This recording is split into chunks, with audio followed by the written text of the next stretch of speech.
All right. Saw you later. All right, call to order the Estacada Traffic and Public Safety Committee meeting, January 23rd. Can you join me for the Pledge of Allegiance, please?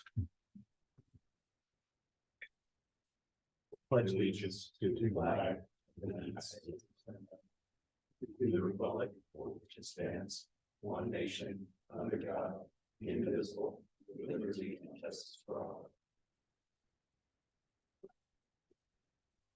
All right, thank you. And Evelyn, can we have roll call, please? Here. Here. Here. Here. Here. Here. Yes, she is. Feeling under the weather. All right, well, thank you. Thanks for being here, Chief You bet. and Deputy McClure. Officer. Officer, sorry. Welcome. Don, welcome. Thank you for being here. Appreciate it. All right, anyone in the community? No? Don, but whenever you're up for anything on here, we'll fit you in, okay? The consent agenda, I'm assuming everyone read the January 2nd minutes. Do I have a motion to approve the consent agenda? First, second, all in favor, say aye. Aye. Aye. All right, motion passes. On to presentations and reports. Officer and clerk. You're up. All right, Neighborhood Watch. that was quick. Yes. So is this on? Okay, perfect. Yeah, thank you for having me. I'm Officer Sarah McClurg with Clackamas County Sheriff's Office, and I have been with them for 18 years now. So, and the last 16 have been in the role of kind of a crime prevention coordinator, community outreach person. So that's what I'm tasked with. And one of the main things that I help with is getting people started with neighborhood watch groups. And so that's what I'm here to talk about tonight. That's what's been requested. So I thought I would just talk about it a little bit from my perspective, how to get a successful group going and keep it going, and what are the main goals of that particular program. And then I'd be open to having questions, of course. And I did bring some flyers that just are a one pager that you're welcome to keep on hand here or pass out to whomever you would like to, that explain the program in brief. It also has my contact information for any interested parties as well. And then I did bring some booklets also. There are 3 different booklets that go with the program, and these are provided to any members that want them once they get a neighborhood watch started. So basically what we're looking for a neighborhood watch is a community that is invested in safety for their own community and is looking to improve the quality of life issues in their neighborhoods, as well as reduction in crime. It's been around since 1975. So, and it's in every state in the union, and it's been very consistent throughout many, many decades. There are versions of it in Canada and also in Great Britain and beyond. I think the reason it's a very successful program is that it is not that hard to understand the principles.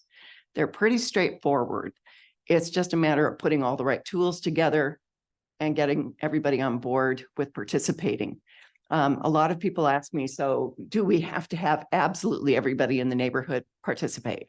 No, but you want to make sure it's not going to be too heavy a lift for a couple of individuals. We do want some leadership skills within each of those groups, somebody who's really a main point of contact, and also a liaison between the sheriff's office and their community. So it's really critical to have that person in place that's going to really follow up and be proactive. In addition to that, you have members that are within the community. A rule of thumb is to have at least 1 participant for every 5 households. Likewise, these groups can't be too large. They should be no more than 150 houses. There's no such thing as a group that's too small. I have cul-de-sacs with 7 houses on it that have their own neighborhood watch. So there's no such thing as too small, but too big. It just becomes a little bit difficult for managing. Plus, if you're living 8 blocks away from other members, I mean, how invested are you? in what they're experiencing versus what you are. So another reason to keep them small. I think 75 or less is really my personal recommendation, but you can do it up to about 150 and make it work. As far as the principles that we are trying to relate to people, we're trying to empower people to be proactive about their own safety in their own community. And some of the things we strongly advise with this program is to be proactive about reporting suspicious activity. A lot of people are very reticent to call things in when they're looking at something that looks out of place and looks like it's wrong, but they can't articulate, it doesn't look like it's a crime yet, but I sure see something that looks very, very untoward and something that looks like it might be involved with criminal activity. The more information we get from the public, the more witness information we get from everyone, the better off we are as far as using all of our resources, our limited resources, as efficiently as we possibly can. And the neighborhoods that have this in place and use it proactively generally will see a reduction in the crime rates. And the studies that have been done throughout the United States typically will see a reduction in crime rates up between 16 and 18%. Doesn't sound like a lot, but I think it's worth doing. And especially when you're talking about more serious criminal activity. A lot of our neighborhood watches will help us identify things like drug houses, for instance, which is a really hard one for us to solve at times. So the more information we can get from citizens who are witnessing that, the better off we are, and the more tools that we can throw into an investigation and try and solve that problem for a community. But likewise, just seeing somebody in the neighborhood who's walking through and they're trying car doors. I am absolutely amazed at how many people won't call that in. To me and to Lieutenant Mendoza, that looks like somebody who's likely either trying to steal a car or break into a car. So those are things that we want people to definitely let us know right away. Other principles is just getting to build a sense of community. You care more about your community members if you know them face to face. I'm always amazed at how many times I will start talking to a group and they're all in the room for the first time, meeting each other face to face. And quite often I will overhear conversations like, "Oh, you're John, you live 2 houses down, nice to meet you." And they've never met before. It's just, it's crazy to me that would be the case with a lot of communities. So this really kind of embraces that idea of community involvement. A lot of it becomes more of a social situation than necessarily a neighborhood watch per se, which is fine. You tend to be more proactive about your neighbors if you know them and know what their habits are.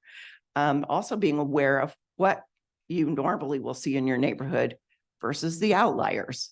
So being aware of what cars are customarily parked on your street. Most of us are creatures of habit and parking exactly the same spot every single day. Knowing which cars belong to which houses, knowing that, the Smith house, everybody's going to be gone between 8:30 a.m. and 6 p.m. every single day. So that if you do see a red truck that you don't recognize pulling up in their driveway, being able to be proactive to reach out to them and say, "Hey, were you expecting anybody today?" And it could be something totally innocent, like, "Yeah, we've got a landscaper coming by," but it also might be a sign of somebody who might be trying to break into a home. So I think it builds a really great sense of community first and foremost, but it does have the power to greatly reduce crimes in a neighborhood. But we want people to be super proactive and not just point to the captain in the neighborhood watch to be responsible for all the reporting. The more we can hear from different people's perspectives about what they have witnessed, the more we can put all the pieces together. And it's a numbers game for us. We look at that stuff. And if we're not hearing about it, then we have to make an assumption that it's not happening. So I think it's a really good program. We've got, I don't know how many, I've lost count of how many groups we have in our county, but it's got to be in the hundreds at this point. If you're driving through neighborhoods and you're seeing neighborhood watch signs, that's one of the groups that we got started in the last couple of decades, most likely.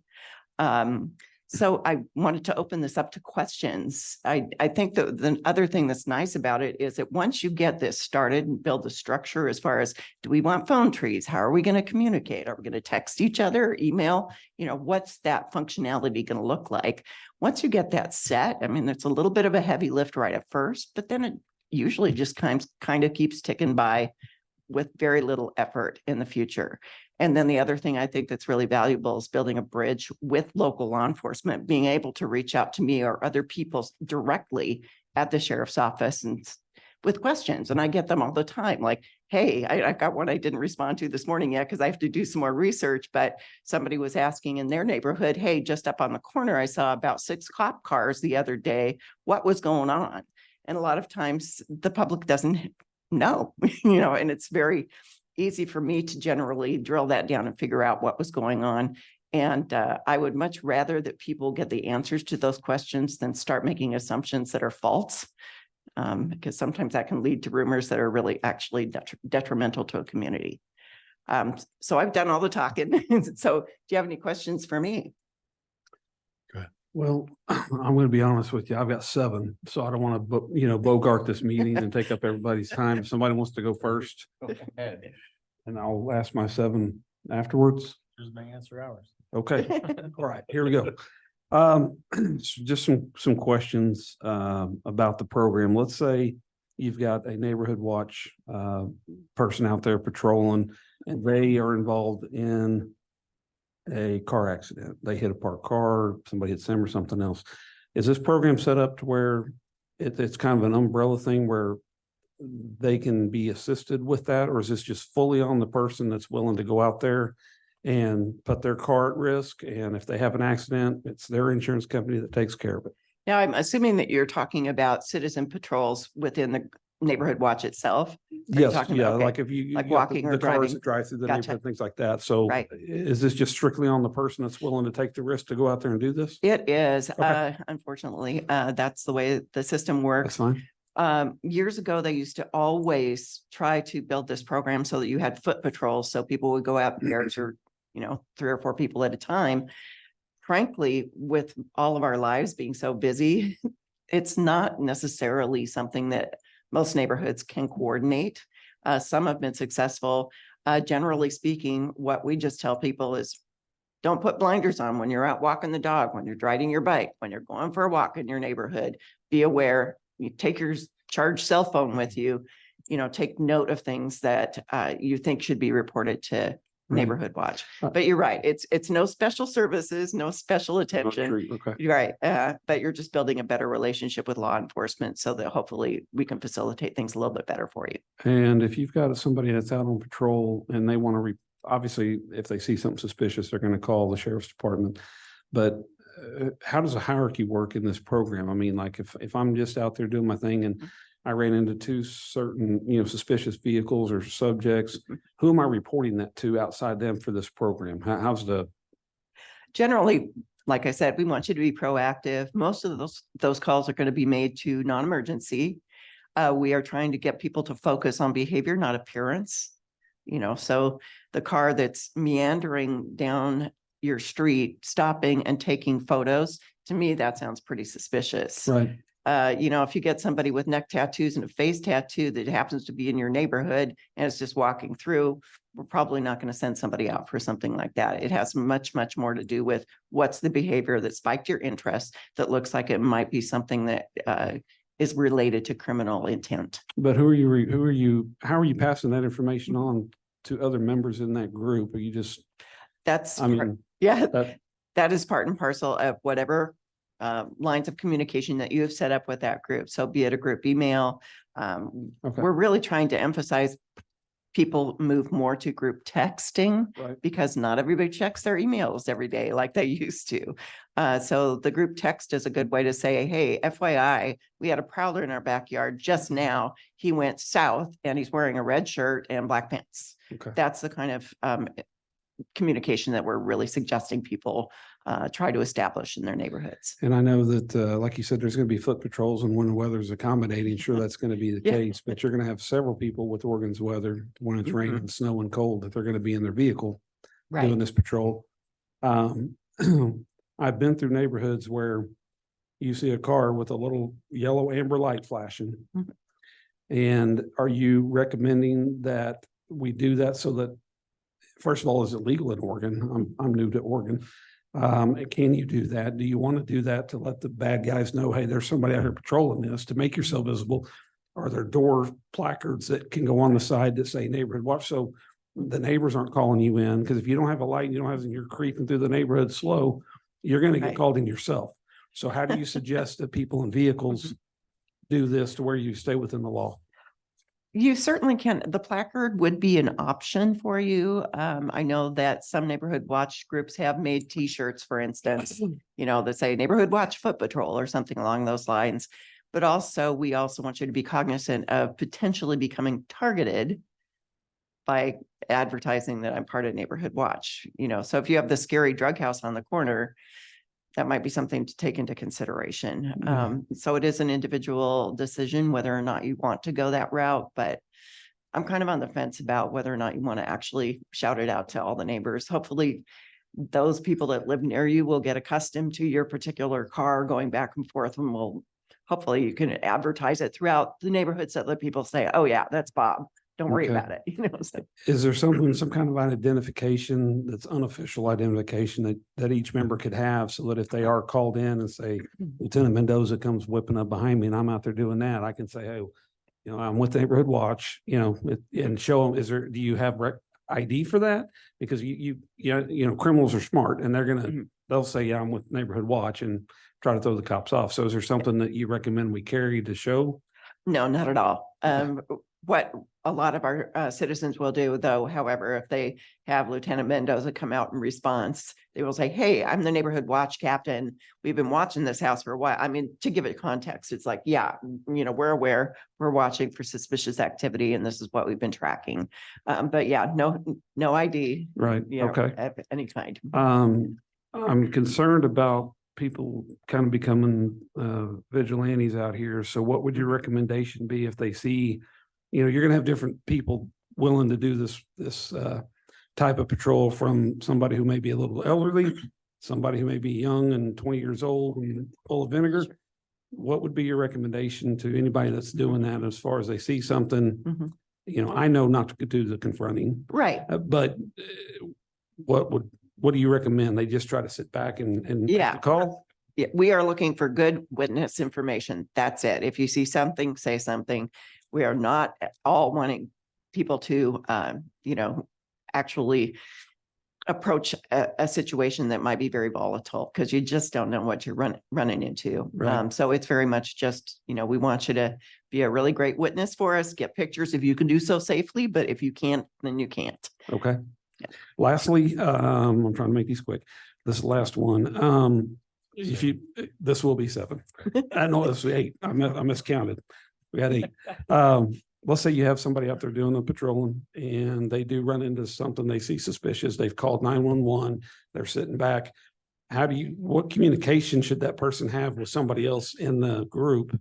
Are you talking about the walkie-talkies, cell phones, something to say, hey, I'm watching this, and maybe get them to come out there with you until the police are able to show up? Because I do know, as Lieutenant Mendoza has talked about before, sometimes it takes a little bit to get out here, clear that Yes, it does. cicada, and you don't really want to be sitting out there by yourself. So Of course not. do you see these groups have somebody that's sitting at home and just say, hey, if anything crazy happens, get on the radio and I'll come to you? Is that a good way to do a backup thing, or do they just on their own and it's me and waiting on Lieutenant Mendoza?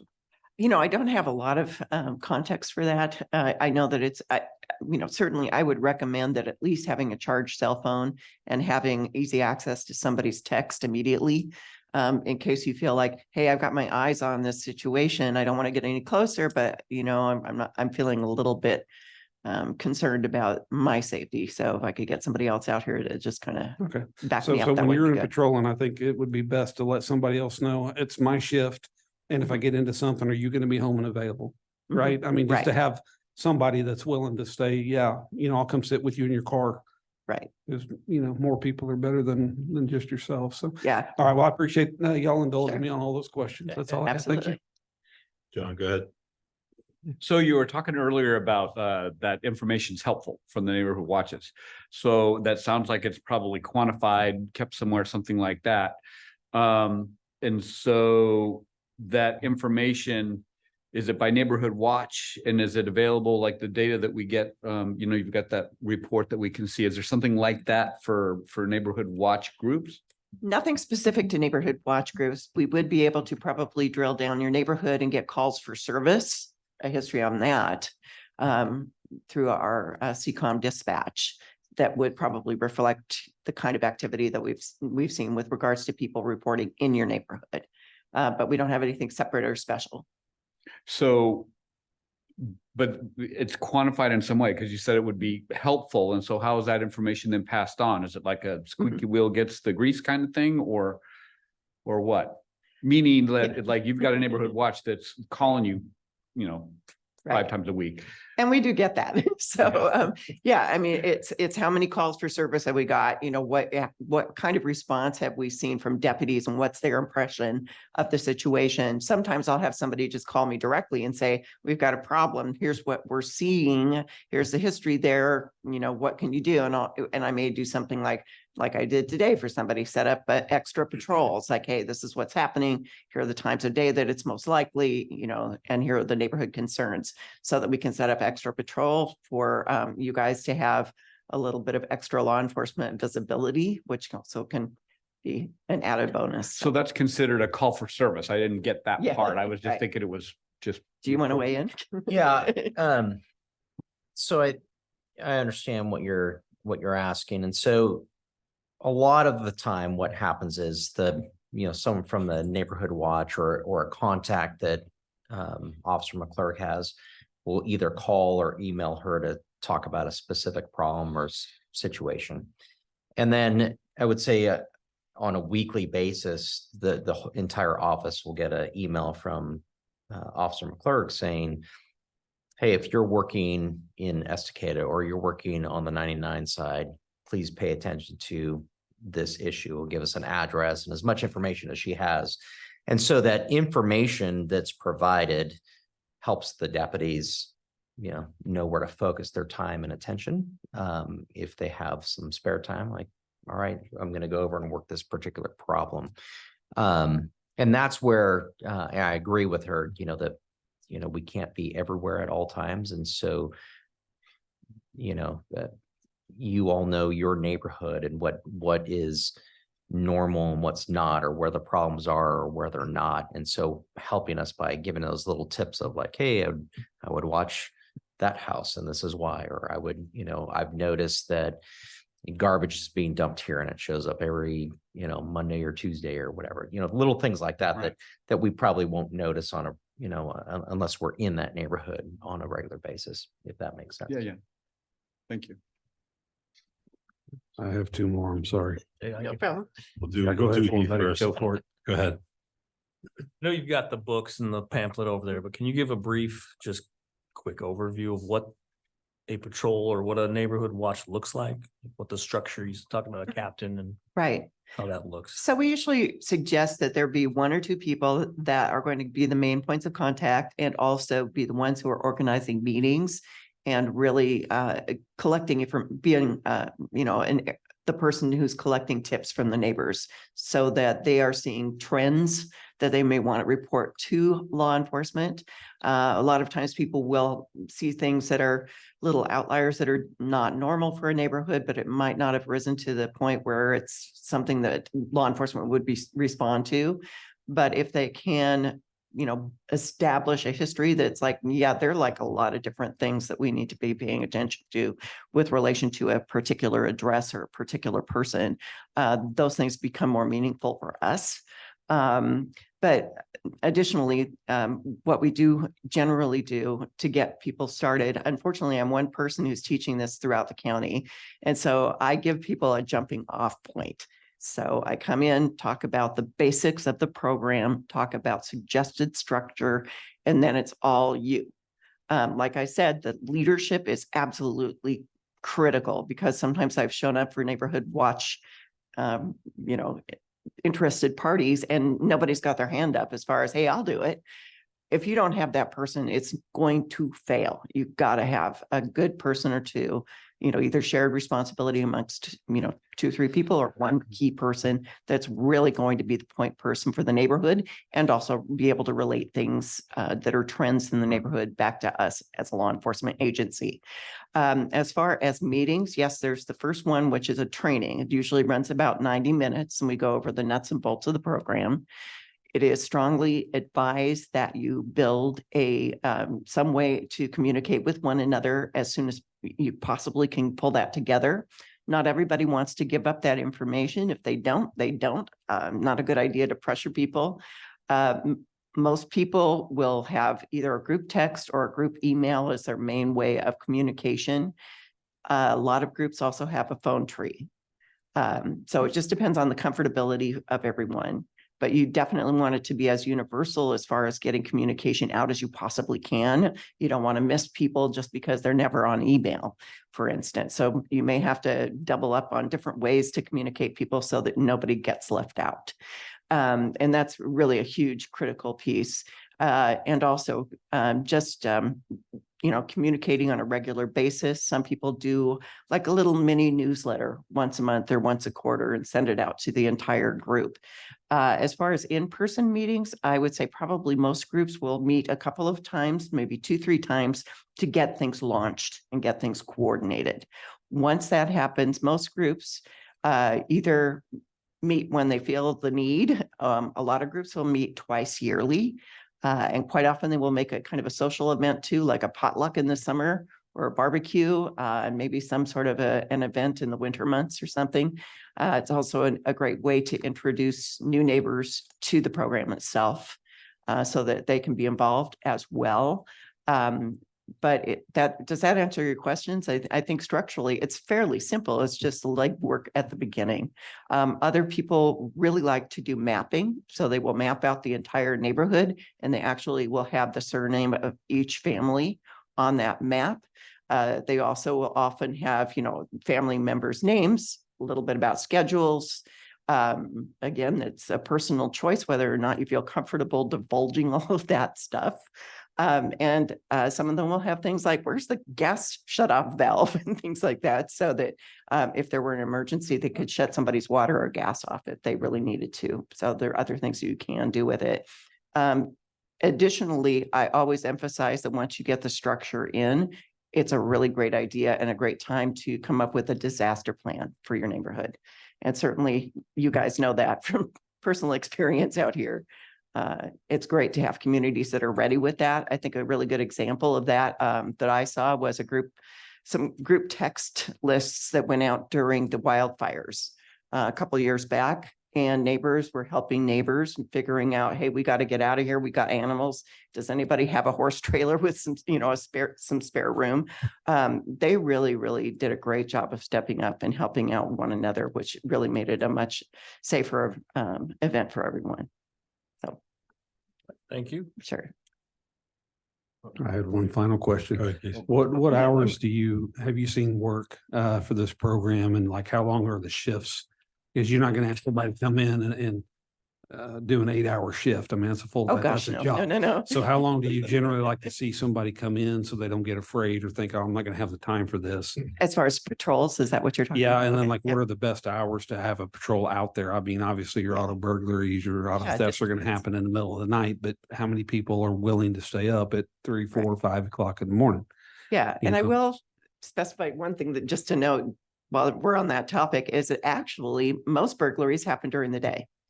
And they usually look for vacant properties, where people are gone during the day. We will see outbuildings broken into overnight quite often. So Yeah. that's still a burglary, but a little bit different scenario.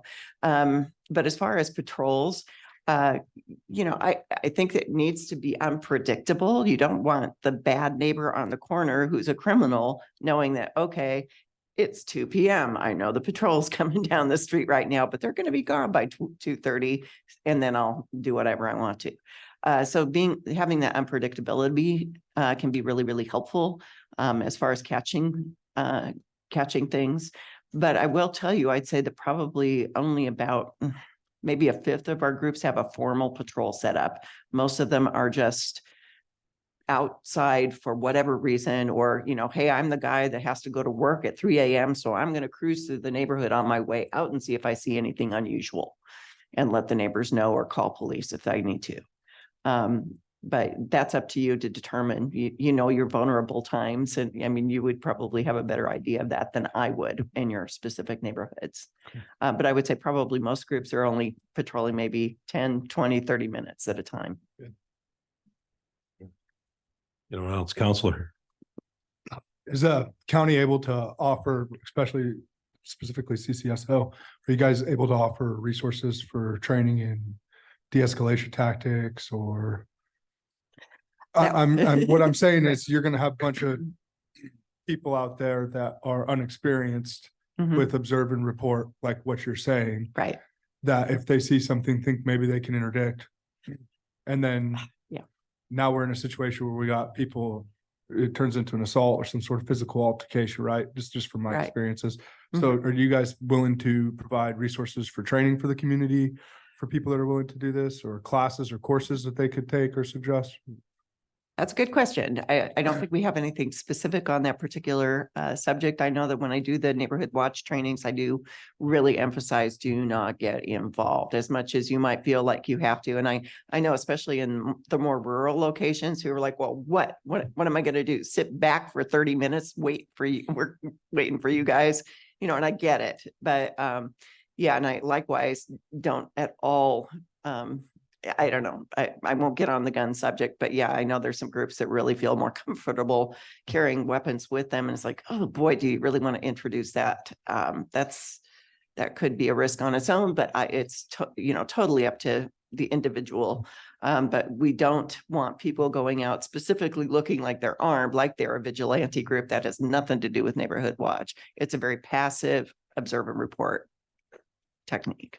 Right. And then have you seen anything as far as, has there been any, like, say that the committee, for example, was able to flex on social media that we're out there advertising, putting it out there? Like, have you seen any correlation to like increasing like a social media presence or something like that to being a deterrence as well, like something additional than does that make sense? It's kind of like, so you're going to have these patrols out there doing it, sure. But have you seen any correlation of advertising that that's something that, say, the city is now doing?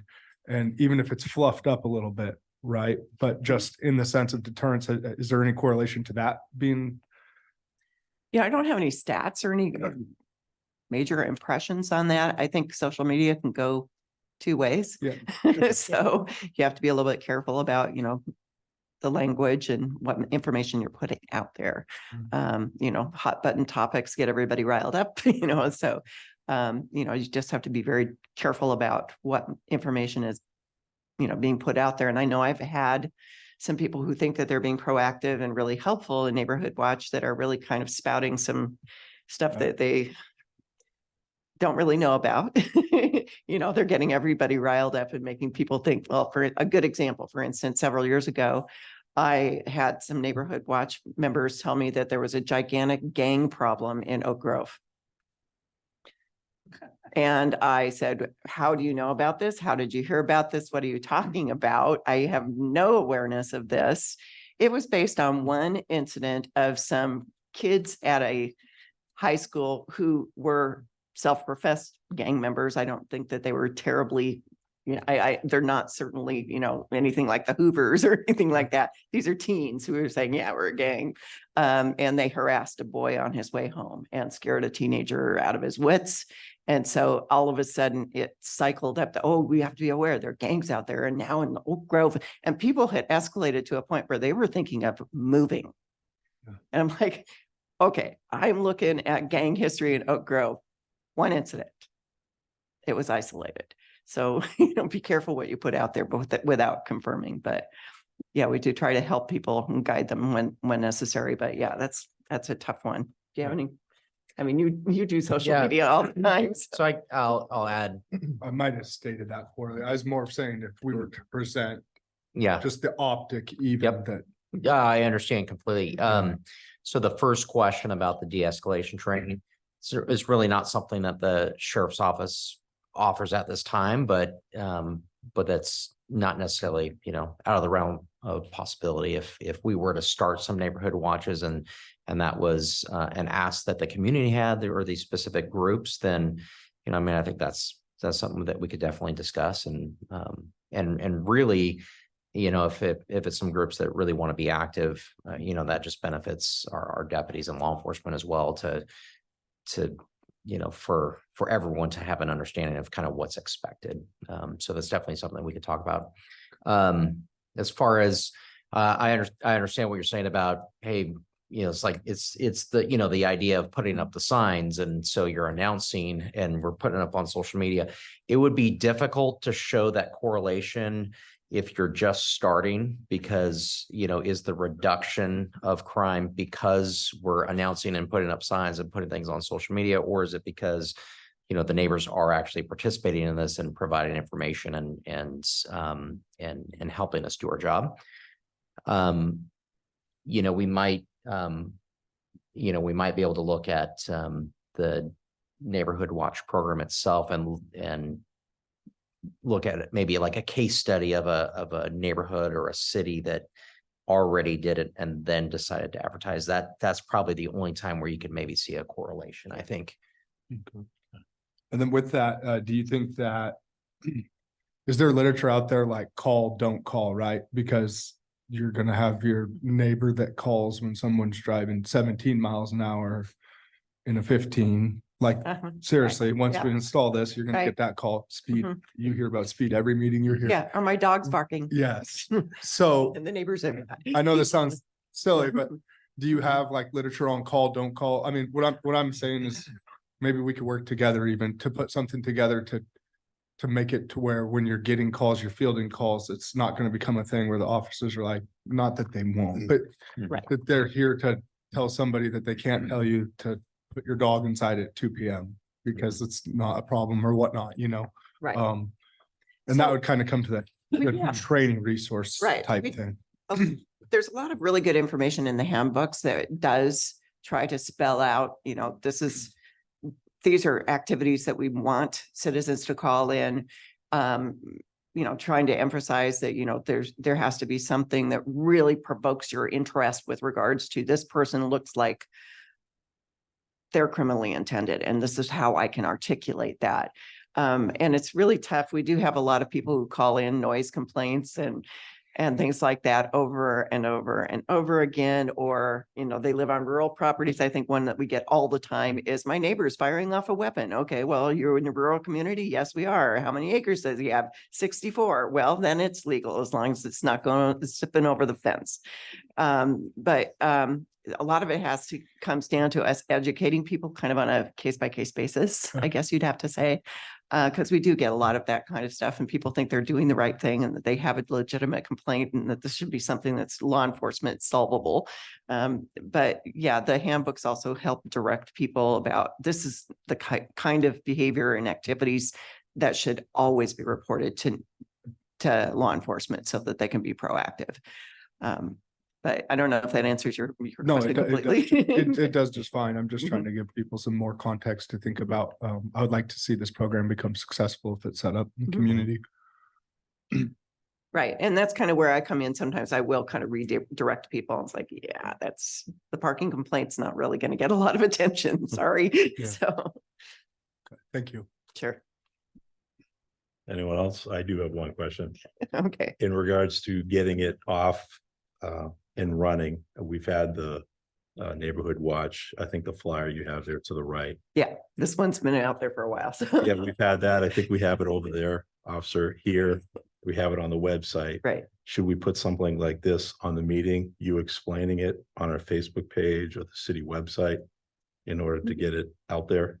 Yeah, that would Something be like fine. that. I on mean, social media. I participate in social media myself. So I put out posts on Nextdoor, for instance, about, crime prevention tips and things like that. So I'd be happy to do something that was more specific to your community and just say, hi, I'm Officer Sarah McClurg.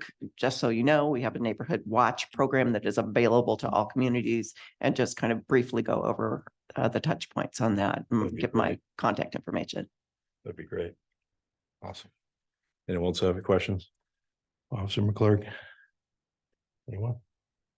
Oh, Casey asked. Casey?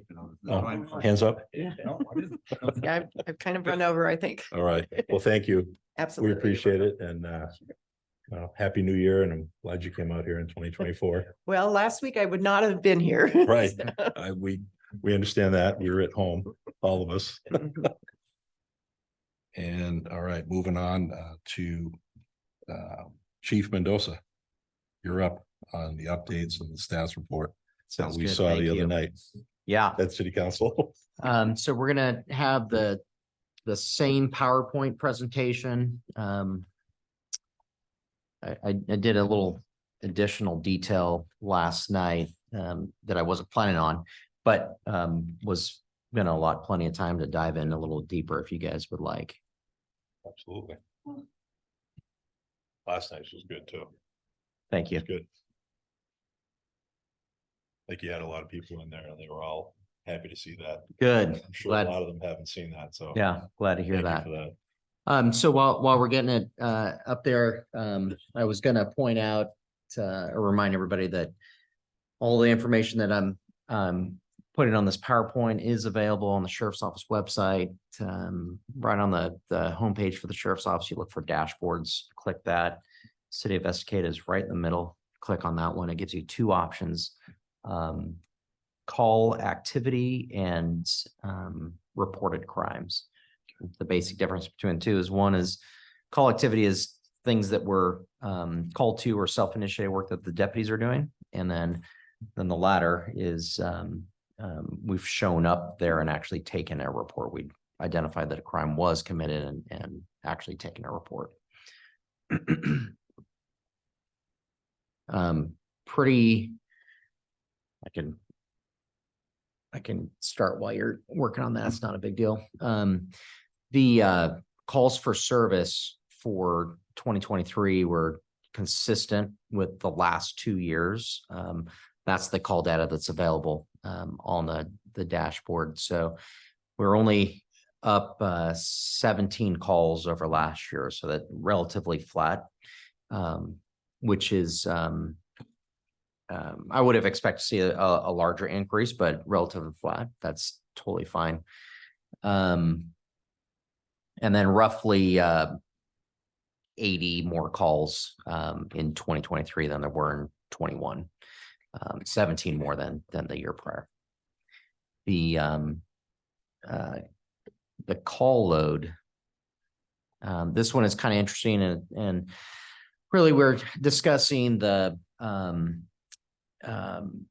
amount of calls that the deputies assigned to the city of Estacada handle versus what deputies do in the county.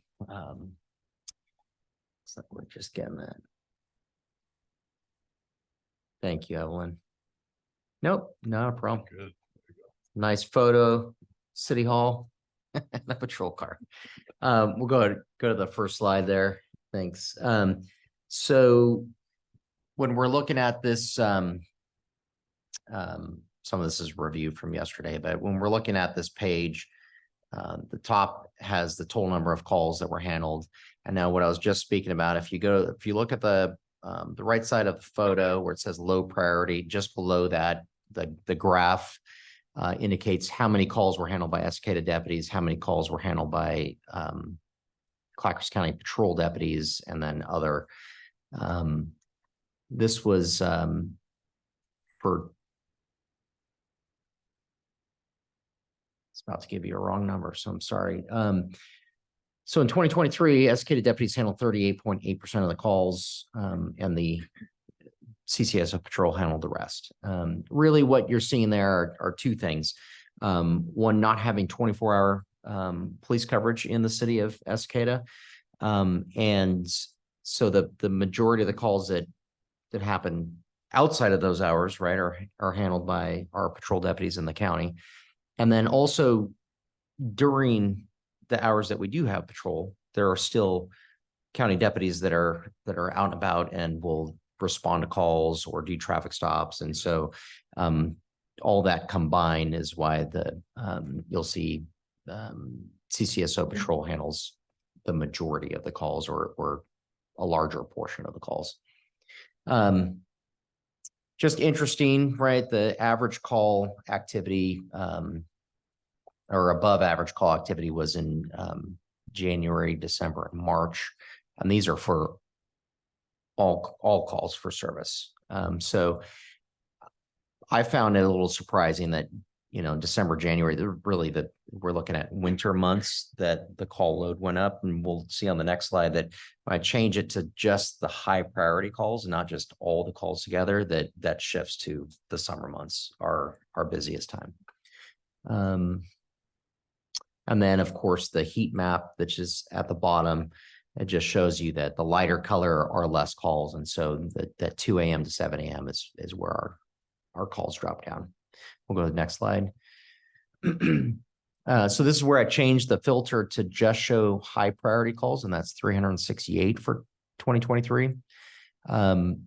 Our percentage that our executed deputy handled went down about 6%, just over 6% to 31.7.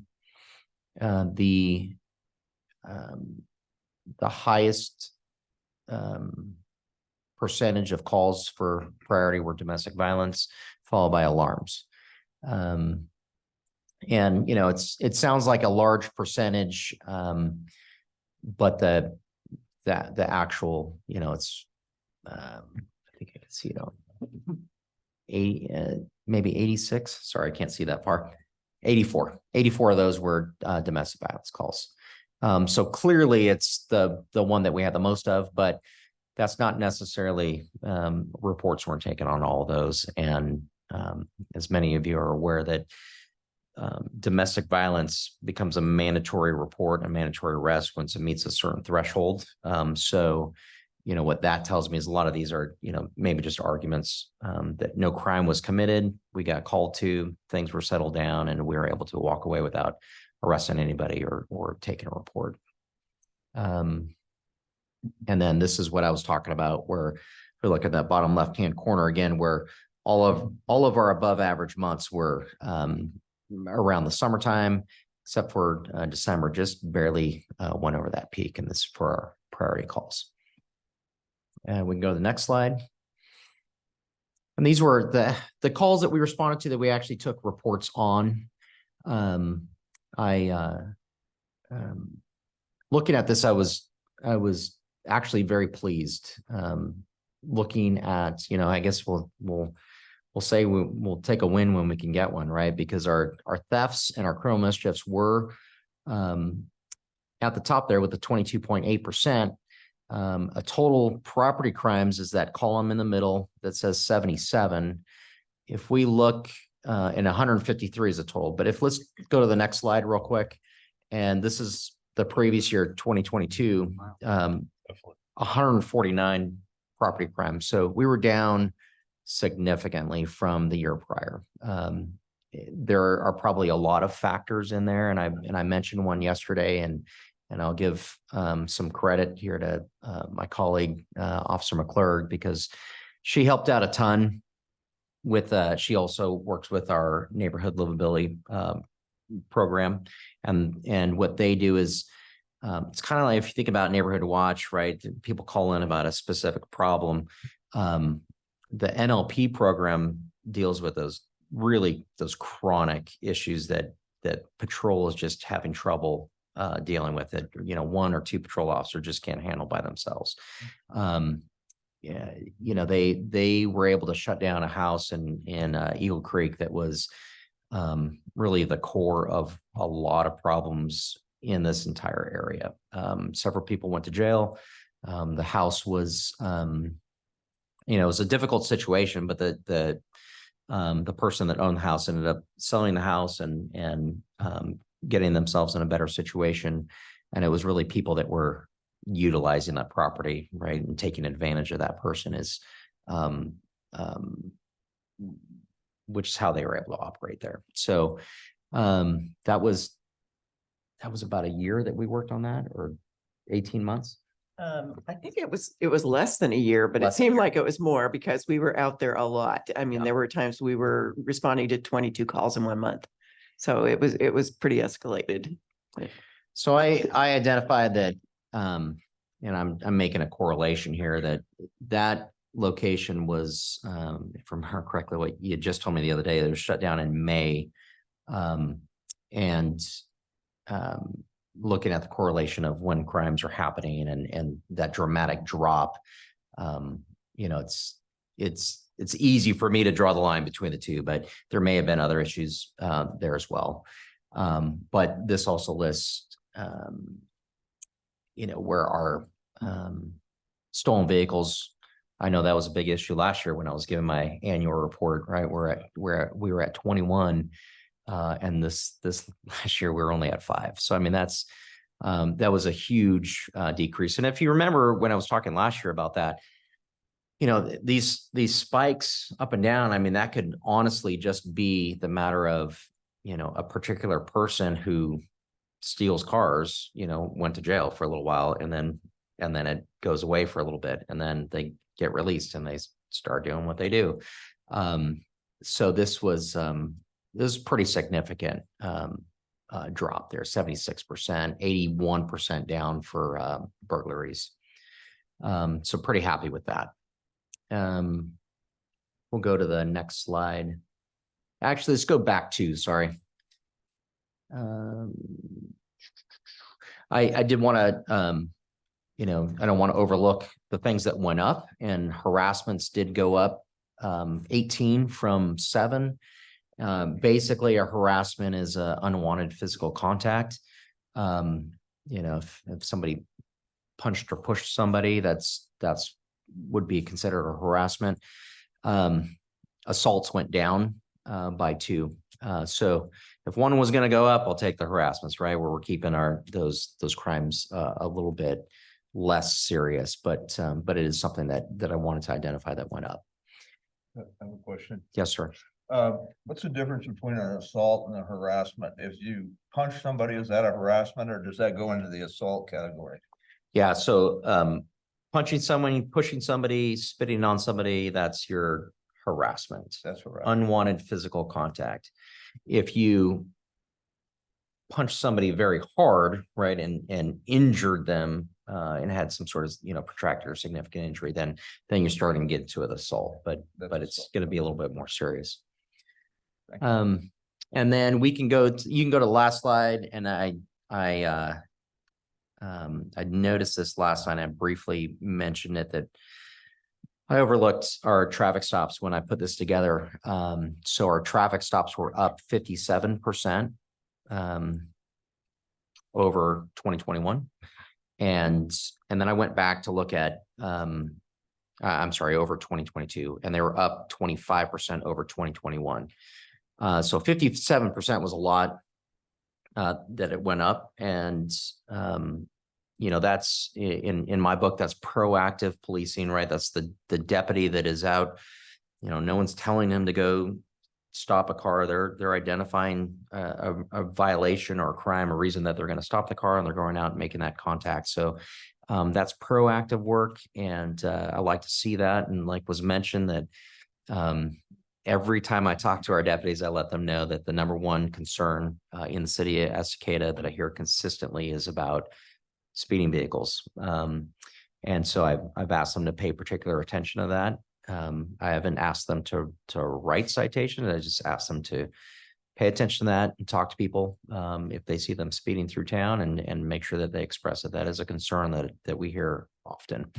I believe that our uptick in traffic stops does also correlate with our staffing level in Estacada. So we saw that increase over the last few months when we did have our full staff here in Estacada. So that makes sense to me. You know, we were battling some staffing issues last year, and in the earlier part of, or I should say the latter part of last year, and we're getting that fixed. And as you can see, yesterday was actually my first day back in uniform. So I'm happy to report that you'll be seeing me around town in uniform. So I'm feeling good. This last slide, I really just wanted to give you guys some input on what's happening at the sheriff's office. Hiring and recruiting is a big deal. We're really trying to fill a lot of positions We're still trying to fill our additional levy funded positions. And, you know, we're battling like everybody else in this profession, actually really in just about any profession, of finding good people that want to work. We've been successful with our hiring. I think that if I remember correctly, we were about an average of, 7, 8 deputies a year is what I think historically would hire. I mean, we had some peaks and valleys, but I think the average is around 8. And in 2023, we really had to step up 2021, we really had to step up our hiring. And you'll see that, we started hiring these really big numbers, 30, 20, 31, which is, it's not even the end of January, we've hired 3. Those are significant numbers when you think about our overall staff at the sheriff's office. Our patrol, it's a difficult number to kind of wrap your head around, but our positions that we have for sworn deputies that are on the patrol side, not the jail, it's the patrol side, we're around 160 sworn positions. Now, some people are not necessarily on patrol, they have other assignments, but 160, and we've hired half of that in the last 3 years. So that means we have a young squad, very young group of new deputies. Some of them are laterals and come to us with a lot of experience from other places, but it is also, as you see on the left column, we've got 30 that are recruits, and those are all brand new people. And those are in training today, and then 7 that are at the academy. So that's a lot of, brand new people. It takes 18 months to train them from the beginning to the end, to when we release them on their own and they're, in a car by themselves and doing the job. So it's taxing on our training officers. We're currently having, we're scrambling like everybody else to fill shifts and keep deputies on patrol. But a lot of this is just getting people through training. So we're full throttle on training, recruiting and hiring. And I do believe that we're, climbing out from that valley that we're in, and that will help the city of Estacada, because that will help us fulfill those goals of getting additional staffing and moving to 24/7 staffing. So I'm happy to take some questions, and we can dive deeper in some of the data if anybody has any questions. Anyone have any questions for Chief Mendoza? No. I do want to thank you guys for being out in the ice storm. Oh, yeah. We did read that on social media that you happen to run into someone on an ATV. Yep. So Yep. we appreciate you being out in the storm. Yeah, absolutely. Thank you. All right. Next people are out in the storm. Don, you're up. This is the de-icer updates and public works.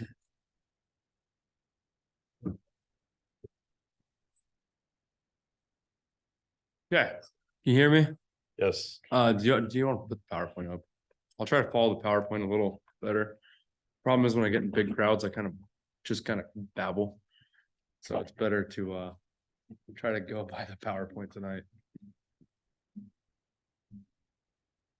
If you guys have any questions during it, ask. Thank you.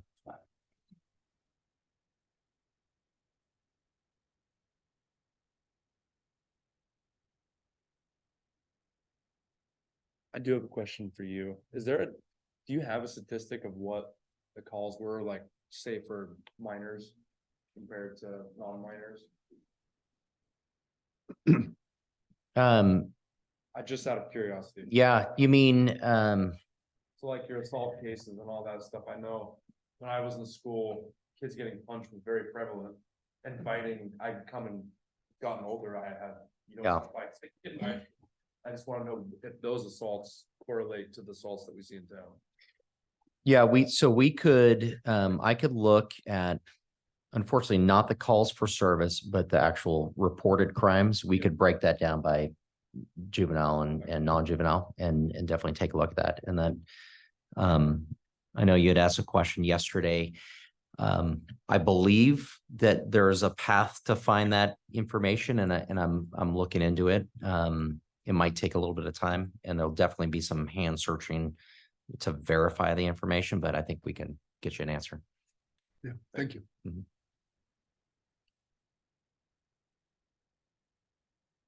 This is the winter storm, winter weather and ice storm, update. The bad weather started it was last Friday. And, the temps dropped into the low teens, somewhere it was 9. We me and our public works lead went out that night in the de-icer truck and we're just kind of driving around taking a feel for the roads. You can see when it's been raining all day and it keeps raining when the temperature drops, the road will kind of turn a different color. It's just something you see over the years. They'll turn from wet to kind of a dull wet, I guess. And so it's usually like the 31-degree mark. And that's when we started putting down the de-icer. And in that picture, we actually de-iced that. There's de-icer on that road. Doesn't look like it, but we started out in the Faraday Hills neighborhood and kind of worked our way into town. And with our new setup, we can hit majority of all the hills in town in one load. And our old setup, we had a 225-gallon tank, which we still have that truck as a extra asset if we need to. Oh, sorry. And Thanks, Don. yeah, no problem. Sorry. And so the new one has a 500-gallon tank and a gas motor on it. The other one has 2 electric pumps and a 225-gallon tank. And we were able to get all of town that night. It takes about 4.5 hours. And then every subsequent day that we did have the ice and the ice pellets that came, we de-iced. We didn't use the sand this year just because we were trying to keep the catch basins clean, our storm system working, and the wear and tear on our sweeper. As of right now, it just got back from the shop today. And a lot of that is wear and tear from that's our number one piece of equipment that we use. It's constantly out. And so we try to keep that running in tip top shape. And we usually respond to firefight or the fire department, the police, anything like that. They'll call and say that we have a bad intersection and we need something extra there. I think Officer Bigler called us for the 6th Street intersection, and we've hit that with a lot of de-icer just to kind of break it, make it mushy. And we kind of respond, but a lot of times you don't see the truck out there, but we're actually out in our personal vehicles because we all live on the outskirts of town. We have people that live in town. And so when we respond to calls, we'll usually, like a water leak, it's quicker for us to go from our house straight to the leak.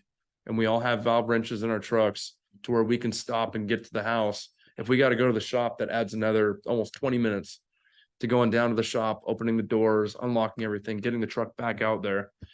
So a lot of the times when people say they don't see us out there, we're just in our personal vehicles. And back to the storm, it started out, it was never actually snow that we found, and it was ice pellets.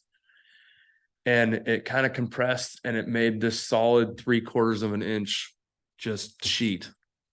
And so our main goal was to keep the roads flowing and moving functionally, the main routes and hills. Hills was our biggest thing because everybody lives on top of a hill except for Campanellas, which like I said yesterday, I think we've learned that we need to keep a main thoroughfare in every neighborhood open.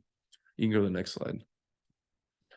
We applied magnesium chloride that we got probably about 1.5 months ago. We got 5,000 gallons and we used half of that tank, which is 2,500 gallons. I primarily used 2 of our public works staff and me working throughout the entire weekend. In the meantime, we had other people responding to water main or water leaks. Us 3 were responding to water leaks. And then I brought the parks department in and our streets and storm guys in to clear sidewalks in the public spaces, bus stops, city hall drop boxes, the library drop boxes. And we try to do that all around town. I don't know who maintains TriMet bus stops. That's just something that old public works director did. So we kind of just carried that on. You can go to the next slide. We fixed that today. It was a 3-hour water leak with a monitor on site. And she stayed there the entire time. We used our vac truck. It was just a big old boulder about that big on top of a PVC thin wall 1.25-inch pipe. And so we got that fixed today, and we're still having leaks in town, residential leaks, but they're dwindling. You can go to the next slide. And the way we identify high priority roads is Main Street and Broadway Street are our main thoroughfares in town. And other than that, it's neighborhoods with hills. And now it's going to be an entrance to any neighborhood. Next slide. The walkways were cleared from city properties. Oh, why didn't the Public Works clear off sidewalks? The sidewalks are homeowner responsibility unless it's city property like here or Wade Creek Park. It is your responsibility as a citizen that if you have sidewalk in front of your house, you maintain that sidewalk. And we don't go out around town and clear everybody's sidewalks off. And that was it. Do you have any questions? That was one of our workers trying to go to work. And so we had to pull him out, and that was at our water plant. And you can see the difference. We didn't put de-icer there. So. All right, well, thank you, Don. Does anyone have any questions for Don? He gave this presentation the other night at city council meeting, and there were quite a few people there, and I think they were happy Yeah. to see that presentation and Yeah, how you fought the storm there. It's every storm's different. And I mean, this isn't what this isn't our profession. I mean, everything's our profession, but a snowstorm is, I think I've had one really bad one since I've been here, and we had 18 inches in like 2008, and then it formed into that 2009 flood. And usually we only ever have 3 inches of snow total in Estacada. So we never really get to play with our equipment. So And that's what you talked about last night. Yeah. If there's 4 inches, then you break out the plow. So the reason we have the 4-inch rule, other cities have different ones. Sandy has 6-inch. Oregon City, I think, has 1.5 inches. The snow blade will actually damage the road. And like with ours, we have skids that inset in and they stick off the asphalt like that. So you're really never going to get that road grade to where it's going to be bare pavement. And they do make some rubber grommets, and one of our snowplows does have the rubber grommet. But then you run into the issue of raised manholes, catch basins. Back in the day, we used to run a road grader and plow our streets up Ginseng, and they hit a raised manhole and cracked the entire frame of the road grader. And so it's just got this spiral weld mark all the way across it, and they use it. We just got rid of it because none of us new guys really knew how to run a road grader, and we've just got bigger and better equipment. And yeah, if you guys have any questions, want to come see the winter equipment, anything like that, let us know. I do have a Thank you. quick question. I know this isn't exactly your field, but I'm just curious.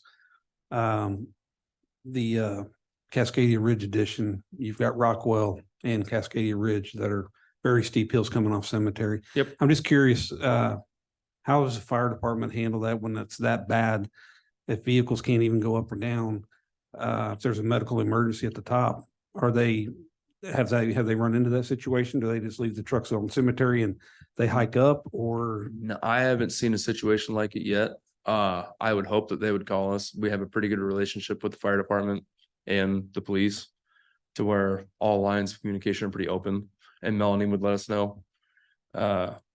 With the way in the new neighborhoods that are routing everywhere, there's quite a few ways into neighborhoods now, to where I'm pretty positive they can get places. Cascadia 6 is a different, so you go up Cascadia Ridge and then you can go over top and then go back down. Right. There's Cascadia 6, and right now it doesn't have the final lift of pavement on it, so we can't even do anything to the road besides just de-icer. And so that's the main concern right now, is getting that final lift in this year, to where we will have multiple safe routes into a neighborhood if there is a storm. Okay. And we do have that Lawrence emergency gate as well, to where they can go all the way up Copeland, take Lawrence. We don't recommend doing it, but for a fire department, that's perfectly fine. Yeah, okay. Can we work to update the website? Can you work with staff to get that updated so that people can find procedures or know what they're looking for? Yeah, I had talked to Melanie about that because Oregon City has a really nice one. And I don't want to copy and paste, but that's the best thing. No, it's better to not write. It's better to copy someone else's because it's word for word, almost just like what we do. And yeah, me and Melanie talked about that. We're gonna try to get it out there to people to let them know and just keep the knowledge up. And the biggest thing is like winter, a lot of people don't know to leave a faucet dripping, covering faucets, checking your toilet vents. I mean, I haven't really heard of that until this year, and freezing rain and toilet vents with caps on it do not mix well. And so just educating people to go out and heat your toilet vent up during a rainstorm, get on your roof. You wouldn't think about it, but it's the small things. Excellent. Well, anyone else have anything for Don? Thank you again for being Yeah. here 2 nights in a row. Yeah, no Appreciate problem. it, Don. Yeah, and another thing that Melanie said we could talk about was the guardrails. I don't know if you guys want Oh, to get yes. into that a little bit. On go right ahead. Yeah, so I got some quotes. I didn't get any quotes on the cable tie ones, but I did get quotes for both Rockwell and Cascadia Ridge. And they were around, it's not as bad as you would think. They're around $1,600 for the guardrail itself, the bolts and the posts. Okay. And then it's just us installing it. And that's for both of them or just one? That was just one set, Just one, okay. which is 50 feet by, and then it was a pillar or a post every, the posts weren't the expensive part, it's all the guardrail and everything. Okay. Another thing I would like to look into is seeing a different alternative to guardrail, so we can take two things. I'm not quite the cable. The way I've seen guardrails, I've never seen guardrails put to take a blunt straight force. To where you see a guardrail, it's usually on a turn or a gradual, never a going straight into it. And I'm just trying to think of, I didn't do any research, I need to, but to see what else there is to minimize, because I just feel like a guardrail getting hit's gonna topple over quick. To where if it's bolted and it's getting sheared from the side, it keeps that nice, everything's bolted together. And so that was something that I was trying to think about of a different way to do it. And if it's putting sidewalks in and a curb, they're still gonna hop it, but trying to keep the minimal damage. I don't know what the damage is gonna be when someone takes a guardrail to the front of their truck and their airbag pops out. Right. Compared to, I don't know what else. Well, at the bottom of the hill and camping. Yeah, that's the bottom of the hill. Yeah. And I've seen that every year, especially when you're going with the sander or the de-icer past the hill and they're just staring up at you. So it's, yeah, I feel for them. And, you know, Council McElroy pointed out last night, and obviously I hadn't seen anything there, but, you know. They didn't in this storm. Thankfully, none went down there and no one took the 4th Street mailbox down. And pile up in that Yeah. first and yard pile there on up the there. right. Yeah. So that I have an update on that too. Okay. We're in the Awesome. works with the property owner there to redesign the road. So we're gonna be taking some of his property frontage to put a sidewalk and curb there. And we're going to try to build some sort of. Overall goal is to put a sidewalk and curb on both sides. And I know it's in the works. Okay. So Excellent. that's also being addressed. Thank you. There for that property, that guy's house, who's gonna be responsible for anything that happens on that sidewalk? The owner, or is it gonna be the city Homeowner. sidewalk? It's gonna be the homeowner's responsibility. Have you looked at water barricades? That's what I was thinking was water barricades. So our initial thought was just to put a Jersey barricade and hope for the best, but Right. a big old lifted truck going down 25 miles per hour, hitting a big old Jersey barrier is not gonna end well. And the damage of them just going in the sticker bushes is a lot less than them popping a wheel off. Excellent. And majority of the vehicles that go over that hill are big lifted trucks, not the little ones. Right. So, Exactly. not saying anything against the big lifted trucks, but I'll have one. So Unrelated, do you have an update on the that crossing, what is it, Broadway by Big Jim's?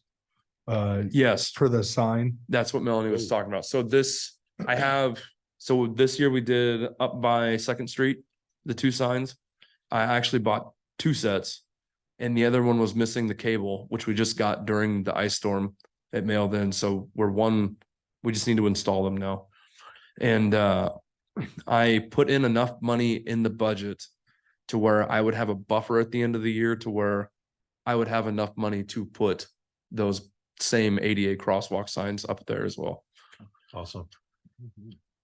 It's gonna be the same as Gonna be the same as the junior school, high yep. or 10th over by the laundromat. Yeah, it's gonna be the same brand as the ones. I'm trying to keep everything the same brand, and I don't know what brand those ones were up there. And our main supplier is Traffic Safety Supply, and Okay. they carry Tapco. And so we're trying to make everything Tapco brand. And then the problem is having them too close to one another. They run off radio signals, and so you have to go through and change all the radio signals, but Okay, it's something that we do. So yeah, if at the end of the year, if I have the money, come June, I'll order them. okay, And then installation will hopefully be July, August. okay. Awesome. Can you just stick around? Because we have a Oh, yeah. few things up there Yep. for budget for next year, starting July. Yep, that's that good. Mr. Dobbs will talk to, and speed bumps and whatnot. Yeah. To get an idea for you. Yep. All right. Well, thank you. Appreciate Really- it. Really quick before you close, Go ahead. Commissioner. Is there some way, maybe even offline, but can we start the conversation where maybe these guys can get with you to get like a priority list going? So that way, I think a lot of what happens from a public perspective is they don't understand that their suggestions go to you and then what, right? Not that you don't care or it's not on your radar. Yeah. But that you have other things you're working on. Is there a way that we could start something where we know, like, where, I know you're here tonight, Yeah. but like where we know the process of what that looks like so that we have realistic timeline for the committee on getting things addressed when it comes to, like, for example, like you just updated us on this Sixth and Broadway sign, like, Yep. do we have a way to, maybe they can work with you to get a priority list going or something like that, or just a better line of communication? Yeah, so the way I've been told is they communicate. So I watch the meeting. If I'm not here, I watch the meeting the day after. And the way I was told is it goes them and then to Melanie, I believe, and then Melanie reports to me, and then I go from what she tells me to do. Okay. And I believe that they're also an advisory committee to where they advise the council, and the council can decide as well. I'm pretty sure that's how it works. And so like a lot of the times like this, the whole finding the barricades or the guardrails is something I just picked that up off the meeting. I was like, hey, I had our supplier, I'll go ask for a quote. It's not that hard. And same with like the push button signs. We were already in the process of doing the ADA signs, and you guys kept bringing it up, just kind of pushed it into hyperdrive. So but yeah, I think doing it, getting a priority list and getting how the hierarchy works, I guess. And that's something this council's young right now, or this committee is young still, and it's first or second year, it's second year, going into your second year, to where we can kind of pinpoint that, because they correlate more towards me than most other committees. So I guess I'll just say it so that it's said for the record of the office that I will bring it up to the council to ask for additional support to move forward or to set priorities from a council's perspective Okay. that we can give back to the committee with reasonable timelines, estimations. Don, I have a- Thank you. Go ahead, Shirley. I have a question on 10th and Broadway on the curve, coming off of 10th and then Broadway, you put yellow paint on that corner there. Yep. That yellow paint needs to go clear to that next driveway. Because people are parking on that corner. On 10th, Yeah, on Broadway and down 10th both. So when the school buses barely have room now to turn on that corner. And gotcha. I have to go out there and look. if you're coming like going to Broadway and like we do, Okay, there's no room for those buses, so when those buses are turning, if you don't actually see them turn at first, they're right there. So the curb on both sides of 10th need to go around to the first driveway, the yellow. Oh, gotcha. Okay, yes. And on the other side, it needs to come around from that, well, Melody's house, where the plumbing thing is, it needs to come around that corner, clear to that next driveway. Okay. So nobody can park there, because that is just getting totally. I mean, we had 6 school buses on 10th Street today, and I was going, Yeah, you know, I will look into that. The Public Works look at that. parents need to park and then walk to get their kids. And just one more thing, Don, sorry, I don't want to make the list too long. Oh, you're good. On the speed studies, we had that speed study down on Yeah. Southeast Oakview. Appreciate the data, but the times, So the problem, I can't get that, that thing. we had to- 100 cars at like 1 AM Yeah, up on so top of the, Reagan Hill. every time I hook it up and I do the calibrate it, I set the time and then I set it, I check it, we put it up, and then it starts at 1. And so the times, it's just, Okay. and it's every study's been the same, and I don't know how to fix it. And it's something I have to ship in, but I need to wait till next budget year Okay. to ship them in. Yeah. And that's the reason why. And so I'm also looking at different ones. Okay, Those signs are great for doing speed complaints. So we like to send them to the the police. square ones you put on the posts. Yeah, so there's new ones now Okay. that they're super incognito to where you won't even know they were there. So I think we're gonna try to look into something like that Awesome. and then use these as basically just radar signs that I can put up anywhere that last 30 days. Okay, awesome. Thank you. All right, does anyone else have anything for Don at all? We can move right on to the review the budget. I was just going over. Thank you, chief. Thank you, officer. Appreciate it. And obviously we want to talk about it, but we're just in the preliminary stages. Evelyn, you want numbers by February, right? For sure. So I think we can have that and go through, the stuff that we had, the neighborhood watch events, school events, our mock-ups, the park safety, the police reports, the safety programs, and we're going to talk about right here for Don, traffic signs and whatnot. So are you able to go to that we sent you, Evelyn, please? While Don's here, we're gonna get Don out of here. You what? Okay, there we go. My wife, wrapped the kids up with that, so. I'm here. All right, Gary. Mr. Dobbs. Hey, good job on the ice world out there. Thank you. That's, It's fun, you do it once a year. yeah, Yeah. not every Amen. day though. Cool stuff.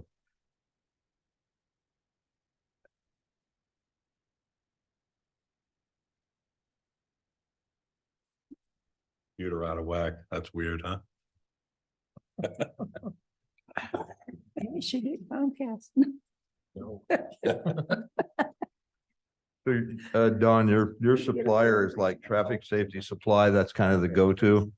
Is it local? Yes. It's Milwaukee. Oh, okay. Oh, Yeah. Cool. Yeah. So they have supplies stuff there. They got a warehouse and stuff. Yep, so if I have like really short ordered street signs, I usually go through the county and they custom make my signs. But I made a bunch of population signs and welcome to Escada signs. And they'll just print them out there, right Oh. there in Milwaukee. Nice. And so my cones, my barricades, my signs, thermoplastic, street paint, all that kind of stuff, I can just get right from there. Wow. Boy, that's a resource. Yeah. I'm sure they would have something like this. This is a different supplier, or how do you see this? I believe they do. I don't know, because you're looking more for a temporary one, correct? Like I parking lot don't, are style? those well, there are two types. One was like a glue down, the ground has to be totally dry and there's an adhesive that's put down There on you it. go. There's the speed bump and hump. And there's a bump and a hump. And I don't know, I think the hump is better because it's easier on a lot of cars because they're lower. Yeah. And, but you still get the picture because you're coming down and the radius or the distance apart, I don't know the best setting on that. I haven't looked into that. I know you would, but, in a lot of the construction areas up there, we've talked to, folks that, trucks, cars coming down, especially down hills. Oh, yeah. And there's a sweet lady in here that lost her cat. I mean, she didn't lose it, it was ran over. Yep. And you guys got animals? Oh, yeah, yep. I think everybody in town has animals. So Yep. they're part of the family. I'd like to see we can kick it into gear and get them in that area. Yep, I talked to her quite a bit over the phone. And we put the radar trailer out, which I know that's a temporary fix for now. But the trailer went out 3 separate times. The first time I had talked to her about a month and a half ago, I never got an address. And so we thought it was on the opposite side of the hill going down towards cemetery. Uh-huh. And so I put it on the wrong side. And so then now that we had kind of heard about it, and then so we've been addressing it. But yes, that is one of the places that speed bumps I think would be good. We just need to set parameters and get guidelines for speed humps or speed bumps. Okay, And so last year, me and Melanie looked into it. We stopped doing it. But every city has different standards of what speed bumps and how you can put speed bumps in neighborhoods. And there's criteria you have to meet, traffic studies and all this kind of stuff. And it's something that we need to go through and actually find a city of our size that has a program and kind of go off of it and then make ours better and work it that way. okay, cool.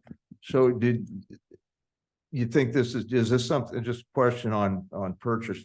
When you guys have stuff that we're laying out for you guys, do you have to put in a request to get this for purchase, or is it in your budget, or how do you? So you guys do a budget the same way I do a budget. And so I always started out with a wish list and Yeah. then we hammer it down from my $1 million sewer truck, knock that off the list because that's not going to happen. And then we just work our way down to the nitty gritty of cones and just that kind of stuff. Okay.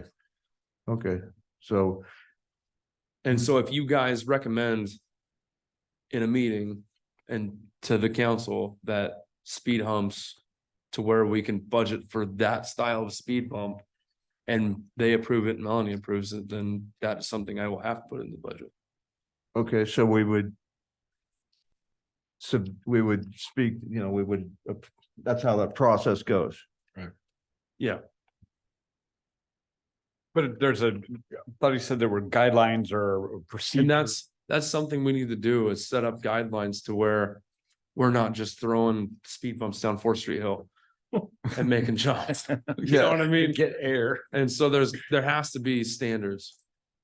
And so Some the people would sta- be happy with that, though. Sorry. Yeah, But that stand- Around the schools. and like around schools and there has to be something done and that's something we need to look into more. And I think that's where it starts is to where the council tells the staff to put in the time to look into making those speed or the studies for the speed bumps. So are we to continue to locate areas like Shirley said of areas that are prominent for this and then submit them? Yeah, I think so. And then you work that priority list like he was talking about. Okay, gotcha. And you guys kind of break down your not priorities, but like a project list by priority. Thank you. Okay. Are we able to, just why I got you, sorry. Yeah. So you were talking about like the, you called it thermoplastic, I believe. So that Yep. would be like your vinyl, essentially, you put down for on the street for like 20 mile per hour, stuff like Yep, that. yes, just, yeah, speed bumps, crosswalk, or not speed bumps, crosswalks, stop bars. So when we order that stuff, and this is just lack of knowledge on my part, is there a way that we can order an abundance of it at once? That way, as these guys address like hey, we noticed driving this area that this is something that maybe got missed, Yeah. rather than have to go all the way back through or wait till June when you're at the end and Yep. spending? Is there a way Yep. we can have Yep. access to So that? we usually buy them out, Okay, and it's just every year since COVID, it's been like that. okay, And it's same thing with street paint. And so we get as much as we can and I buy them all out, and that's usually what we get. A lot of the big companies, they use liquid and they boil their plastic and then they sprinkle their glass beads on top, and that's how they do it. We don't have that technology or the trailers to do it, so. Okay. But yes, we essentially do that every year. okay. So maybe we just need to, again, on the council, come up with a, hey, let's identify or create a process here that could streamline that so that Yep. it doesn't feel, not that you are ignoring it, but so that it doesn't feel like that to the Yep. community. Yep. Awesome. Thank you. Anyone else have anything for Don this evening? We still have him here. All right. Thank you, Don. Appreciate it. Thanks for your work during the ice storm. Appreciate it. All right, and let's see, like I said, talking about the budget items, does anyone have anything different than last year's budget or to add, or what does everyone think? I'm with Councilman Metcalf on 500 extra gallons to Don for the paint. I mean, anything like that. I'm not familiar with how much Don gets, but things like that we would like to see. Anyone have anything? So you're thinking we need a bigger budget, right? A little bit bigger? Yes, well, I think last year Melanie like separated, we put down. Thank you for doing this. So we have, Evelyn, we got $4,233 left in the budget, and we originally had 44. 4,400. Okay, So we're still rolling. yeah, Yeah. good. But I mean, for next year, you know, the neighborhood watch stuff of the school events. The mock-ups added a different neighborhood, and of course I can type this up and send it to Evelyn, so everybody has it. Before the February meeting, and then we can So would discuss, we, nail it down for the next meeting. did we calculate any of that from last year on costs of those things that were? Oh, what you just you mean mentioned? the traffic signs and whatnot? Yeah, Well, that was last year's and it's. they picked up the cost. Yeah, that Okay. was referred to Okay. Don's, the Tapco square reader signs or I think what you had up there, the 4 school zones with the crosswalk signs. And the aluminum and the flashers, so that was that combo thing that Don was referring to. Okay. And then the speed bumps were something they discussed, so. And then stop signs, he's got that covered too, so. I don't know if we need to, I guess we can. Modify that again, I can type it up and go with what Don's recommendation is, Tapco, and. Yeah. I can send it to everybody, if everyone's okay with that. Everyone can scratch it to death, or, go ahead, John. So the neighborhood night or the neighborhood, Mhm. or what was this? Watch. Neighborhood Watch, No, not the neighborhood watch, the event, National Night Out. National Night Out. You know, I was hitting all the other tables, and so I didn't notice what we actually had on ours.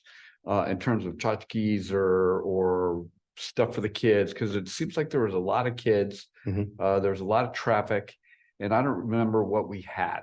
We had flyers and Candy. like candy, like we had at the What's Up Estacada. And so things like, because, you know, everybody, I mean, my father-in-law used to go grazing in my car all the time, if, you know, civil engineer, and they just can't help themselves. They want to grab all the free stuff. And so like pencils or Okay. pens or Pencil keychains or that sharpeners. kind of stuff, not necessarily branded with the committee so much as maybe even just Estacada. That sort of thing. I'd be interested in stuff like that. So We we've mean got. traffic and public safety or just City of Estacada? Well, either, That'd be you good know, it too. doesn't necessarily have to be, but something like that. How about frisbees for them? Pardon? Frisbees for them, Frisbees. Oh, anything, little sure. ones, yeah, Bouncy balls. yeah, It could be anything. yeah. Little Spell squeezy bouncy? thing. No. Well, they throw them then, but you know, that kind of thing though. You know, I've worked a lot of different conventions and that sort of stuff. And there's always, I mean, the candy's always a winner. Free stuff. Yeah, free stuff. I get a whistle so they can drive the parents crazy. You know. After they leave the event, right? Yeah. Whose budget is the lights under? What lights? So one of the things you've identified as areas, then there's lighting needs. Oh. What's the pond at Campanella? That Streetlights. whole area. So like additional lighting for pathways. Well, and that was neighborhood. the city that put that out. Yeah. I'm not quite sure on that. I don't know if it was a relationship with PG&E or we did that, the city. Okay, When we put the light over there at the food carts, when they're Right. having the thefts at night, I contact PGE, we find an available pole. And then I ask for a street light at that available pole. And then we pay for the street light, the installation and the monthly payment. okay, And so every street light in town is paid for by the city of Estacada. okay. Are you able to, sorry, And I don't know what budget line that comes out of. and we had the that citizens action request or the streetlight audit. There was 6 locations that I told Yep. the city council last night. Yep. So I can send those to you so you don't have to watch the video. I have them. Oh, I you think have they them? came to Okay. me first. Awesome, thank you. And That's your budget. That's separate than this $4,000 that you're talking about. yep, Okay. that's city budget. And then I think Melanie. Then it's a decision, we'll go out, see if there actually is an available pole. And then those are the easy ones to where they can come out when they have time to do it. It's usually like a month and a half, 2 months. PG is pretty far behind right now. So Thank Did you. we get the cost on that? For what? Just attaching a light to a pole? I don't know, you'd have to ask Dawn, I don't remember. I don't know. And then the cost, the cost of the electricity, any idea? It's usually You said monthly? when I sign the LOA for a new neighborhood. It's usually around like, it's like $121, I think. Cause they're all smart, the LED, really nice lights. That's cool. And so every new neighborhood that goes in, they do a light plan and then the light, they bring that LOA to me with the options. There's 2 different options of how we pay for it and then I sign and then we go that route. So then I didn't know neighborhoods, or like a new subdivision has a light plan. And so, but I do know that we talked about, there's a lot of places around here that need more lights. And so has that been addressed with whatever group does it, the planning commission or the city council, where that's one of the things they're looking for is the light plan. The citizens action request that the city set up, like when people want a speed study or they have concerns and they bring them to Dawn. They also had that on there. So when I talked to the city council last night, I relayed all those addresses and concerns for the people, so the city council knows, city managers aware, and Dawn's aware of all 6 just- locations. But just being at the front end though, Mhm. where that's a thing that the city council is looking at when they're approving, a new subdivision, something like Right. that. That usually goes through the city engineer and me. So we'll look, they show a light plan, they'll show the whole neighborhood, then they'll show basically a cloud. And then each cloud is the light reflection. And so we look at cross street stops, ADA ramps and mailboxes. Cause nobody wants to go walk to their mailbox pitch black at night, they feel uneasy. And so we try to hammer all that. We try to leave no dead space. And our engineer's super good at finding, and he'll make them go back and add more lights. And so that's in our newer neighborhoods, lighting's really not a problem. It's the downtown, old Estacada, the junior highs and high schools, stuff like that. That's really like the high school by the football stadium, that crosswalk there Right. is horrible, but there's all the poles already have lights on. So Oh, we were really? trying, yeah. So Huh. we were trying to think of a way to attach a different style of light that the school could pay for. And then just during football games, they have a spotlight that hits that crosswalk during heavy foot traffic. And so I had looked into that, and just because I can't put any more street lights on the poles that are already up there. Right. So about pathway lights like around the, sorry, around the green spaces and like the parks and stuff, there's, That would be city and that would be us hiring like a private electrician to do. okay. And that wouldn't be Is there city. solar options, like that are, Yeah, I think, I don't know this. I'm sure there are solar options. I just don't know what they would be to where there wasn't be theft. yeah, I'm just curious for Oh, yeah. how to go about addressing it on my angle as well. Cause that's what we had looked at, like, so we wanted to do the main median and the highway with solar lights. But then it comes to the thing if they're just gonna get stolen. It's our number one thing stolen in bathrooms is lights. So, Wow. yeah, the Campanella's bathrooms is bad. They'll steal, cause they're the same candle lights that are in newer houses. They'll just take the whole thing out of there. It's happened 3 times. And so we used to lock the bathrooms at night, but Right. paying somebody to come in during the summer to lock them at night, every night, it's unfeasible. Wow. Thanks, you question, John. Yep. Lights. Yeah. Mr. Dobbs. On our notes on January 3rd, 2023, what we had laid out to identify 4 focus areas. Did anything ever come for discussion in your corner on the ADA thing out here? Where there, instead of the steps, when you blocked it off, you had it blocked off for the Yep. Christmas thing. Is Yep. that just kind of off the table or? No, we had looked to get that 7.33% slope. It was super tight. And it would have been pushing the parameters. And so we put it on the back burner just because we have the ADA ramp and parking back there to where they can wheel around that. And the only reason we blocked it off this year because we didn't have time to do the concrete work then. And so should be an easy project. We're just gonna need to put handrails in at the same time, just Yeah. because it is 7.33 doesn't seem very steep, but in a wheelchair, it could be. Yeah. So, So it's still. yes, it's still being Active? talked. Yep, still being Okay, talked cool. about. Awesome. Oh, good. Cool. All right, moving along. Does anyone else have anything for the budget? Anything? I would just ask on my behalf if you Mhm. guys could get together outside of me and maybe put together going back to the priority thing, Absolutely. a list of this list, what you'd like to see and what I could press up against Good for idea. you. And you guys can always create like a task force that's not a quorum, like of 3 people to Okay. meet outside. Like 3 or less. Right. You can't have a quorum, but Not even breakfast or anything? at least you can't talk about the city. That makes Jim, sense. did you bring up the stop sign on 10th Street? On 10th That and was submitted to Don back in, I think, November or December. On 10th and Broadway coming out of Campanella. yes. Yes.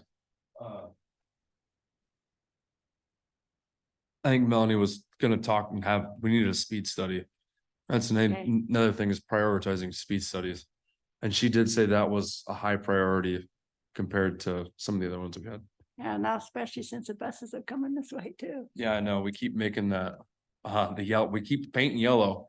Yeah, We're just chasing yellow paint all around town. So, yeah.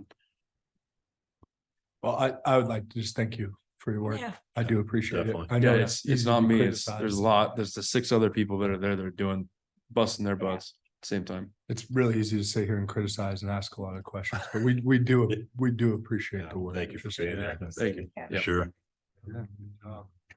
He was covered in mud today. Oh, Yeah, wasn't a ditch. you had to today. go home He and said change? it was mud. I had to go home and shower. Ooh.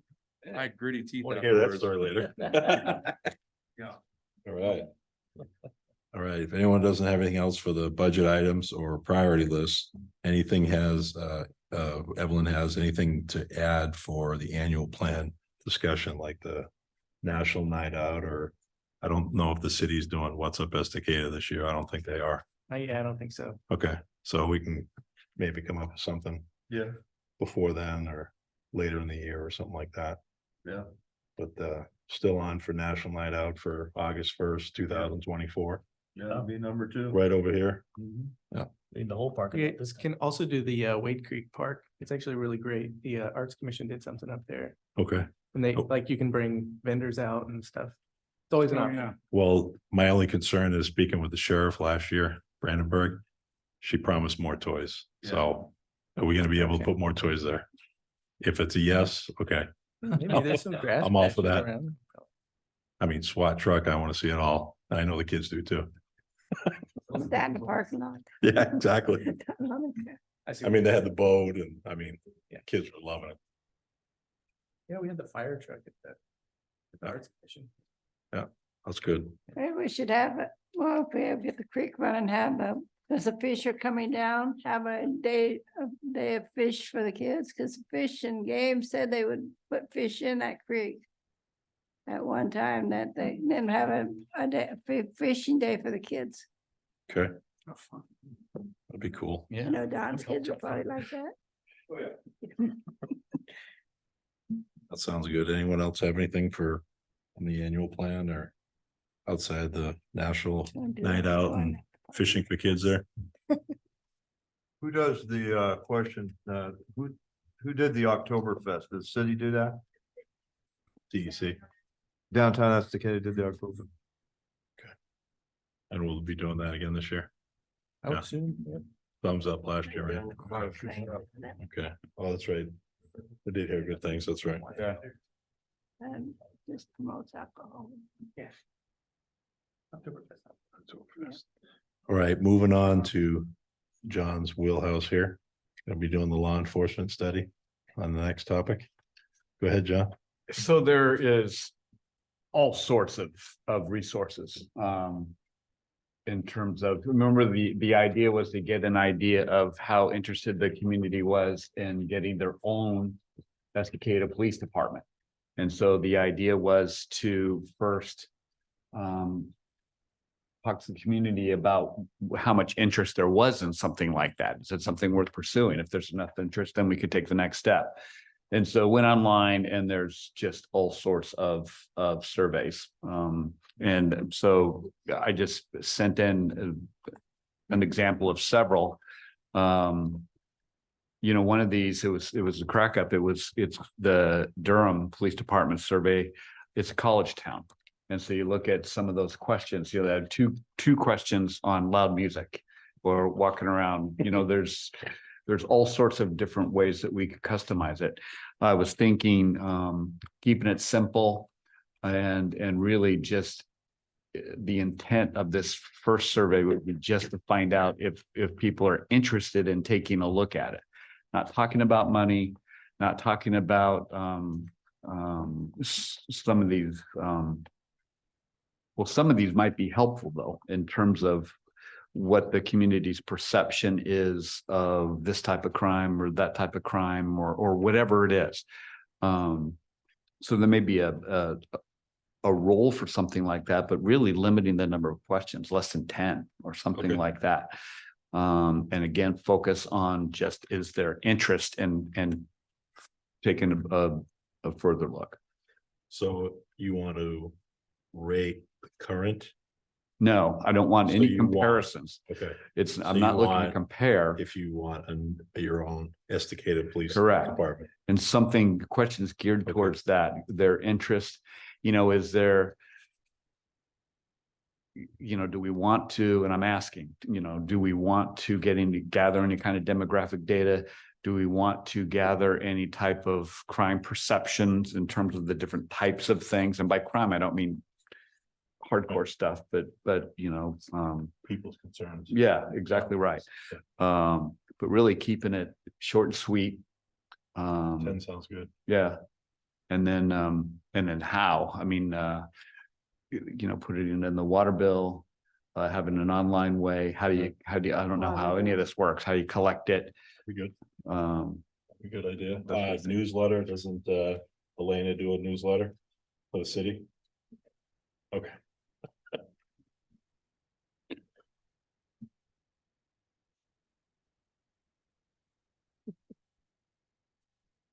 Need to put another microphone in the budget, right? Yes, I think the city is starting to do a newsletter now, so it could go out in that. Okay. We can post it to your Facebook page and we can add it to the water bill. Oh, there you go. Now we Okay. just need to come up with 10. Okay. That sound good? I think there is a cost associated with putting it in the water bill, so that would have to come out of your budget. Okay. Raise the budget. But Facebook and the newsletter, I think would be at no cost. Is that good? Facebook, the website, and what she said. Yes. All I get's the water bill. Okay. On the other stuff I don't like. So, Can I ask a quick- so then, yeah. Well, it's actually gonna be the Councilman Metcalf. Has the city council taken up this issue about a city police department? I mean, are we gonna do all this effort? And just to find out you guys have already made a decision on, yeah, it's never gonna work, or is it? I mean, are you willing to listen to, you know, what we find out with these surveys? Do you see a need for it on the city council level? I can't comment. I can't comment on that accurately, so I don't want to blow smoke. I would say that if you were to ask me my perspective and from what I know of the council's goals in their session that we had with that, so they are willing to listen. Now, what we have available for budget and things like that, I would caution you to be mindful that people are really pushing back even over a $10 increase on sewer, and I don't say that lightly, but a $10 at once jump and Right. and then like the school bonds coming in right now as well, and there's just a lot going on. So I'm not at all saying that I don't think it's important. I just think that that's another cost that has not been considered at this time, and that's a lot. I'm more than willing to listen to anything that you guys have to say and present. That's my job. I'm here to listen. And if you go out and you collect the data, sure, we can absolutely, we'll present it to them. And if you need me to be the songbird for that, then that's what I'm here for. However, I would be curious to see what that feedback is, because I mean, that's an entirely different budget that we don't currently have set up. We used to have that structure. It was talked about, but we're not there now. Good job. That was actually the idea is, you know, one step, is there any interest to even look at the second step? And is it going to be 3 steps? No. Is it going to be 20 steps? Who knows? Because first find out interest, then maybe some more specifics, but eventually you're going to have to get to, you know, the big thing, which is of course the budget. And so especially right now, when we've got all these other budget things going on, it would be an awful time to bring up that kind of thing, because it's going nowhere. And so keeping it real light, real soft with this first survey. So one of many then, One of a few. of multiple for sure. And also being sensitive to the community. You know, if all of a sudden they really want to go, then maybe we can, you know, do something different, but otherwise it's just one small step. And then the next small step, what's that? The longest journey begins with the first step. And so, you know, there's no time frame at this or anything like that. But depending on how the first survey goes. Correct, exactly right. And then the next step, and then what information does that give? I know that at one point in time, we had a structure for it. I know that there was an outline for it. I've heard the mayor bring it up before, I believe. I've heard mention of it. I just know that currently there is not a plan, if that's what you're asking, to go that direction right this second. But if there was the need for it, it would say the community really was to press that upon us, then that would push that to the front. But could it be set up? Yes. Absolutely. Again, we had a structure for it, but I don't think that there is a budget set for that currently. No. And then I would, just like I said, I would encourage you to also keep in mind along the lines of what you were saying, John, is that no right now is not maybe no in 6 months, right? Like no is not necessarily no. And I'm saying I wouldn't be discouraged no matter what you see on your first or your soft survey.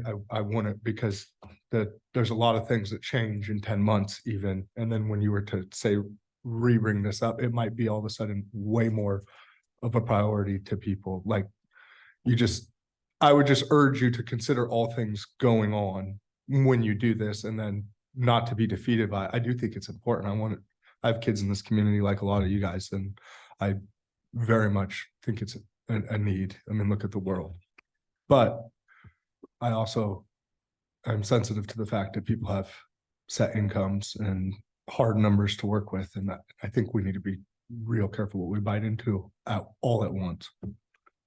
Yeah, like, people read the paper, they see all these different things, and it's like, it feels like they're getting hit with all these big ticket stuff, and it would be too much. So no, That's- definitely go soft. I'd say a lot of what you're seeing us have to deflate right now is a lot of big miscommunication, just around a lot happening at once, even that a lot of it's not even necessarily in our control. It's just, that's the way the timeline decided to drop on us. But to answer your question, we do care very much so. And if you bring us that information, and if you bring me that information, ask me to present it or take it forward or whatever your directive is on that, that's what I'm here to liaison for. So.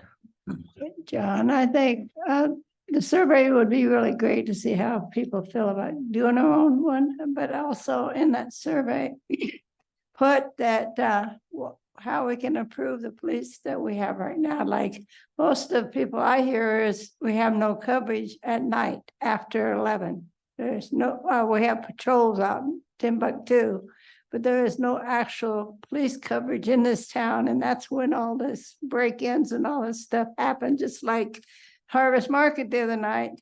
They tried to back the U-Haul into the market. They were going to steal that ATM machine, and they didn't get away with it. But I mean, they could have very well got away with that ATM machine or whatever else they wanted to take out of that store. They just took that whole door out.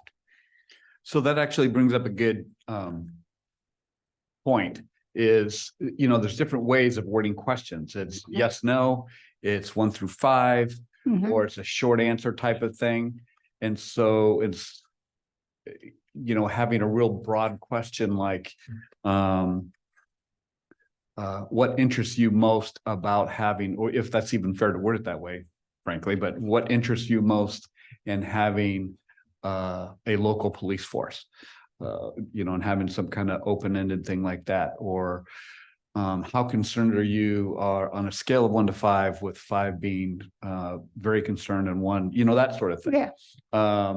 So picking the right type of question in the right format. And so to the group, what the focus is, one I'm thinking is the survey's looking to get some measure of interest in a local police force, but what else might this survey focus on besides just interest, or is it just interest? I think you should start with just interest. Front load that with this is just preliminary. There's no contractual agreement happening here. Just getting the feel. Just communication. Yep. And something I can suggest is maybe you guys all come up with a bunch of questions that you all want. I have some experience in survey writing, so it's something I'd love to flex that muscle. So if you guys come up with a bunch of questions and send them to me or us, then I can pick and choose which ones would be quantifiable, send them back to you and see what you guys think, and then like reword them to be. How long do you think the first survey needs to be? How many questions? I think It's 10 not too much. 10 questions. Is good, like it's small, like a 1-sheet, 1-page. And they're anonymous when they mail them back in, bring them to City Yeah. Hall. It recommends that here. Do we set it up to where they can also respond online or, Yes. and That's something. several options to get it back? For sure. And I think the new website has capabilities to do surveys. I'll have to Good. check on that, but I'm pretty sure that it Good. does. That's one of the reasons we.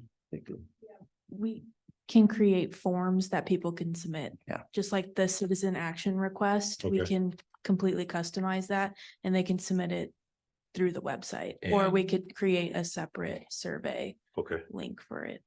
Just out of curiosity, because I've never done anything like this, let's say we got a town, let's say ballpark at 5,000 people. Let's say you only get, you send them to 5,000 people and you get 39 surveys back. What is that really telling us about the other people? Do you go with, well, this is what the 39 people that took the time responded? that's what we're gonna do? I mean, how do you?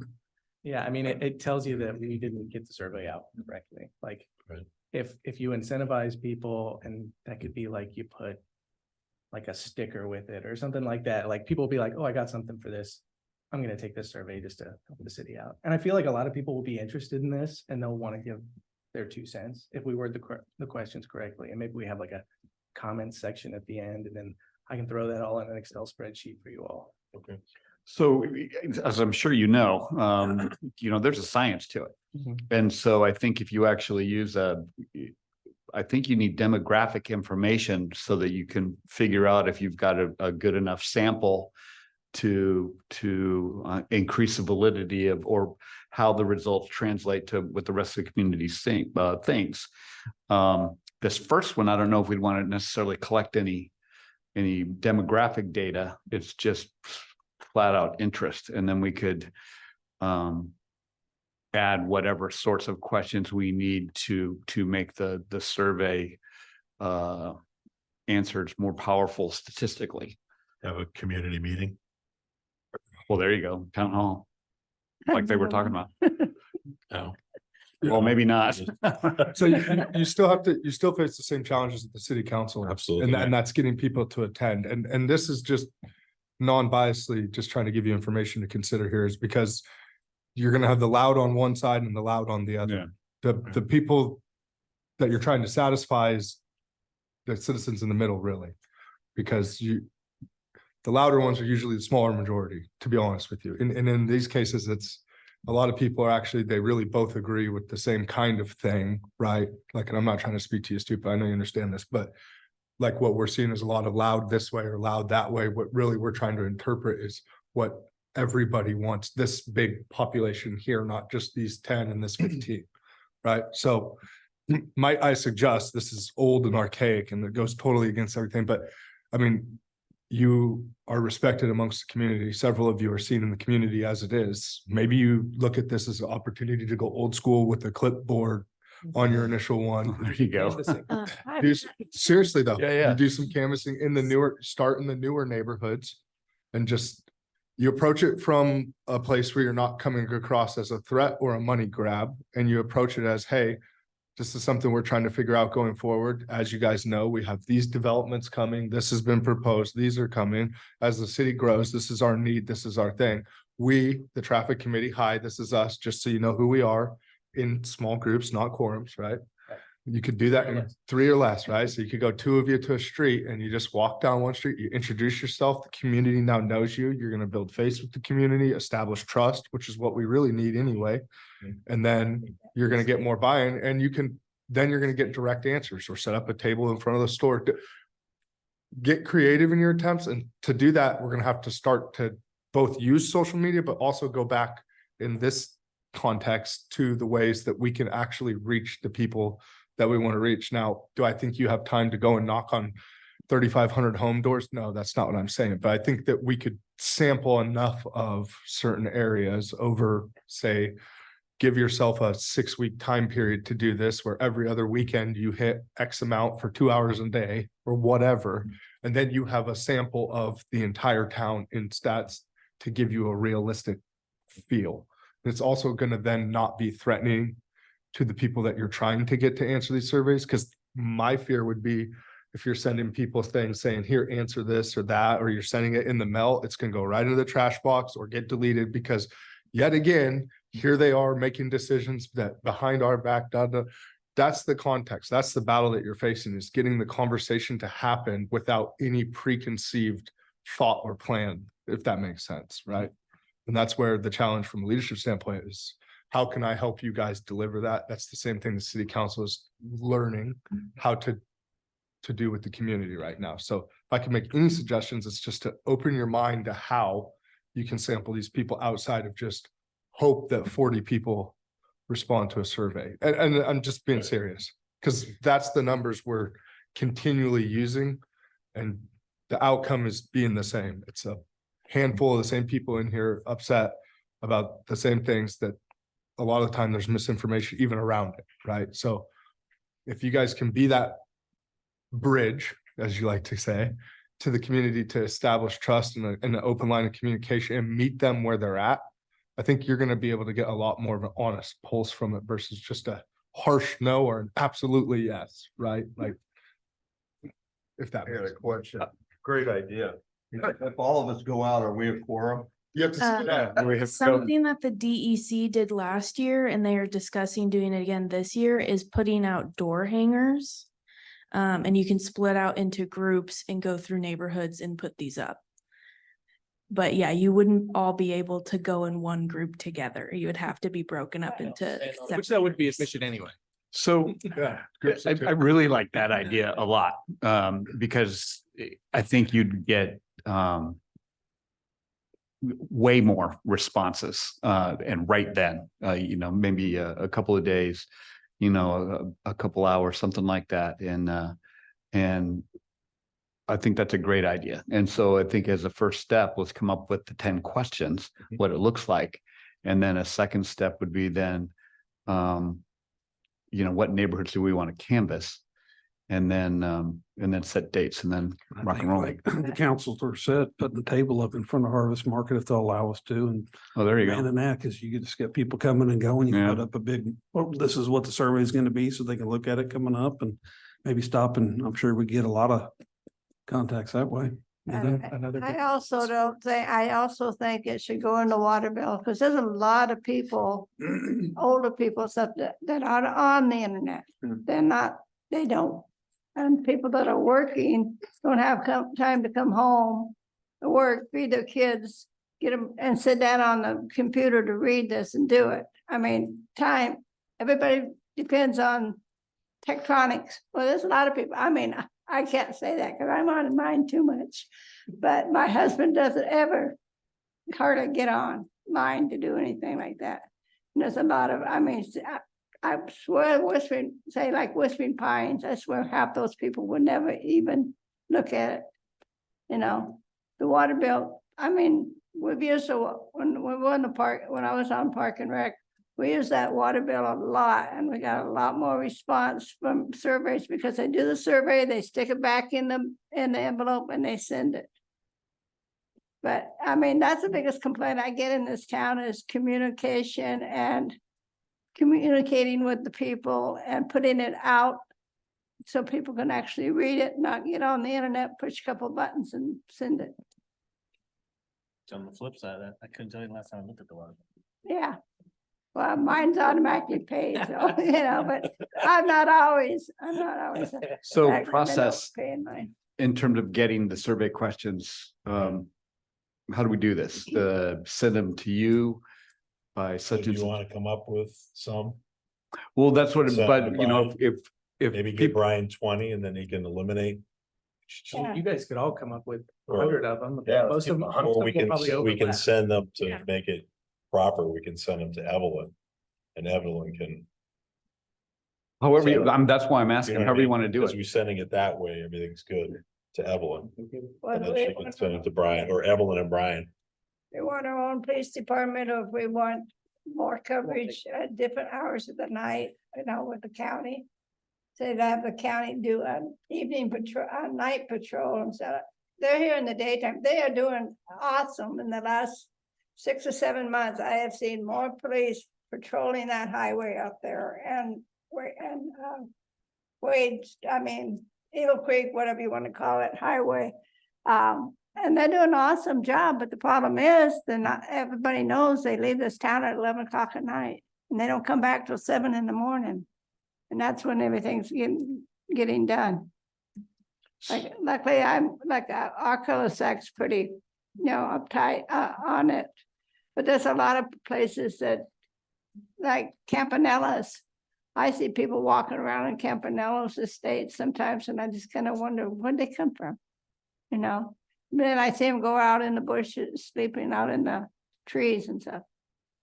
So let's hammer out a process and a timeline. Okay. Well, are you guys okay with getting questions? So, Yeah, I don't think it'll take a lot of time to Okay. throw them all together and word them so they're quantifiable. So a couple weeks, Everyone come up with 5 questions. and Okay. that's fine. Is everyone okay with So good. coming up with 5 questions? Yep. About How do you feel about having a new police department? Just Police Decatur. the goal is to determine interest, Interesting. and that's it. So not overly specific. Okay. And then so send them to Evelyn. Mhm. Okay, and then timeframe. Go and check in with her in a couple of weeks. It's about 2 weeks. If you do it a before- week before your next. Before- week before. That'll give me enough time to Okay, mess around. So us get our questions in before Valentine's Day. when's that? It's a fake holiday. I don't know what that is. It's a made up holiday. St. Patrick's Day, that's coming. That's March 17th. We all know what that is. The holidays this month as it is. The 14th. I don't know. Yeah, just check. I mean, does that work? Yes, Okay, so let's do that then. absolutely. 5 questions, Evelyn, by Valentine's Day. That's good. Everybody okay with that? When day does the water bill go out? Oh, we don't have, It's like mid-month. Yeah, I think it's around the 19th or 20th of the month, but we No, can it's ask due on the Taryn 20th. and coordinate that once the survey's there's no done. rush that we don't, Nah. we don't have to. Yeah, I was gonna say, Yeah, you guys again, should I would discuss. urge you to really be clear about your Right. timeline. Absolutely.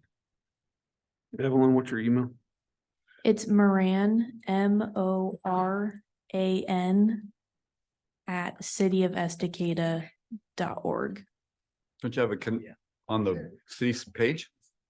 I don't know. Are you on the TPSC?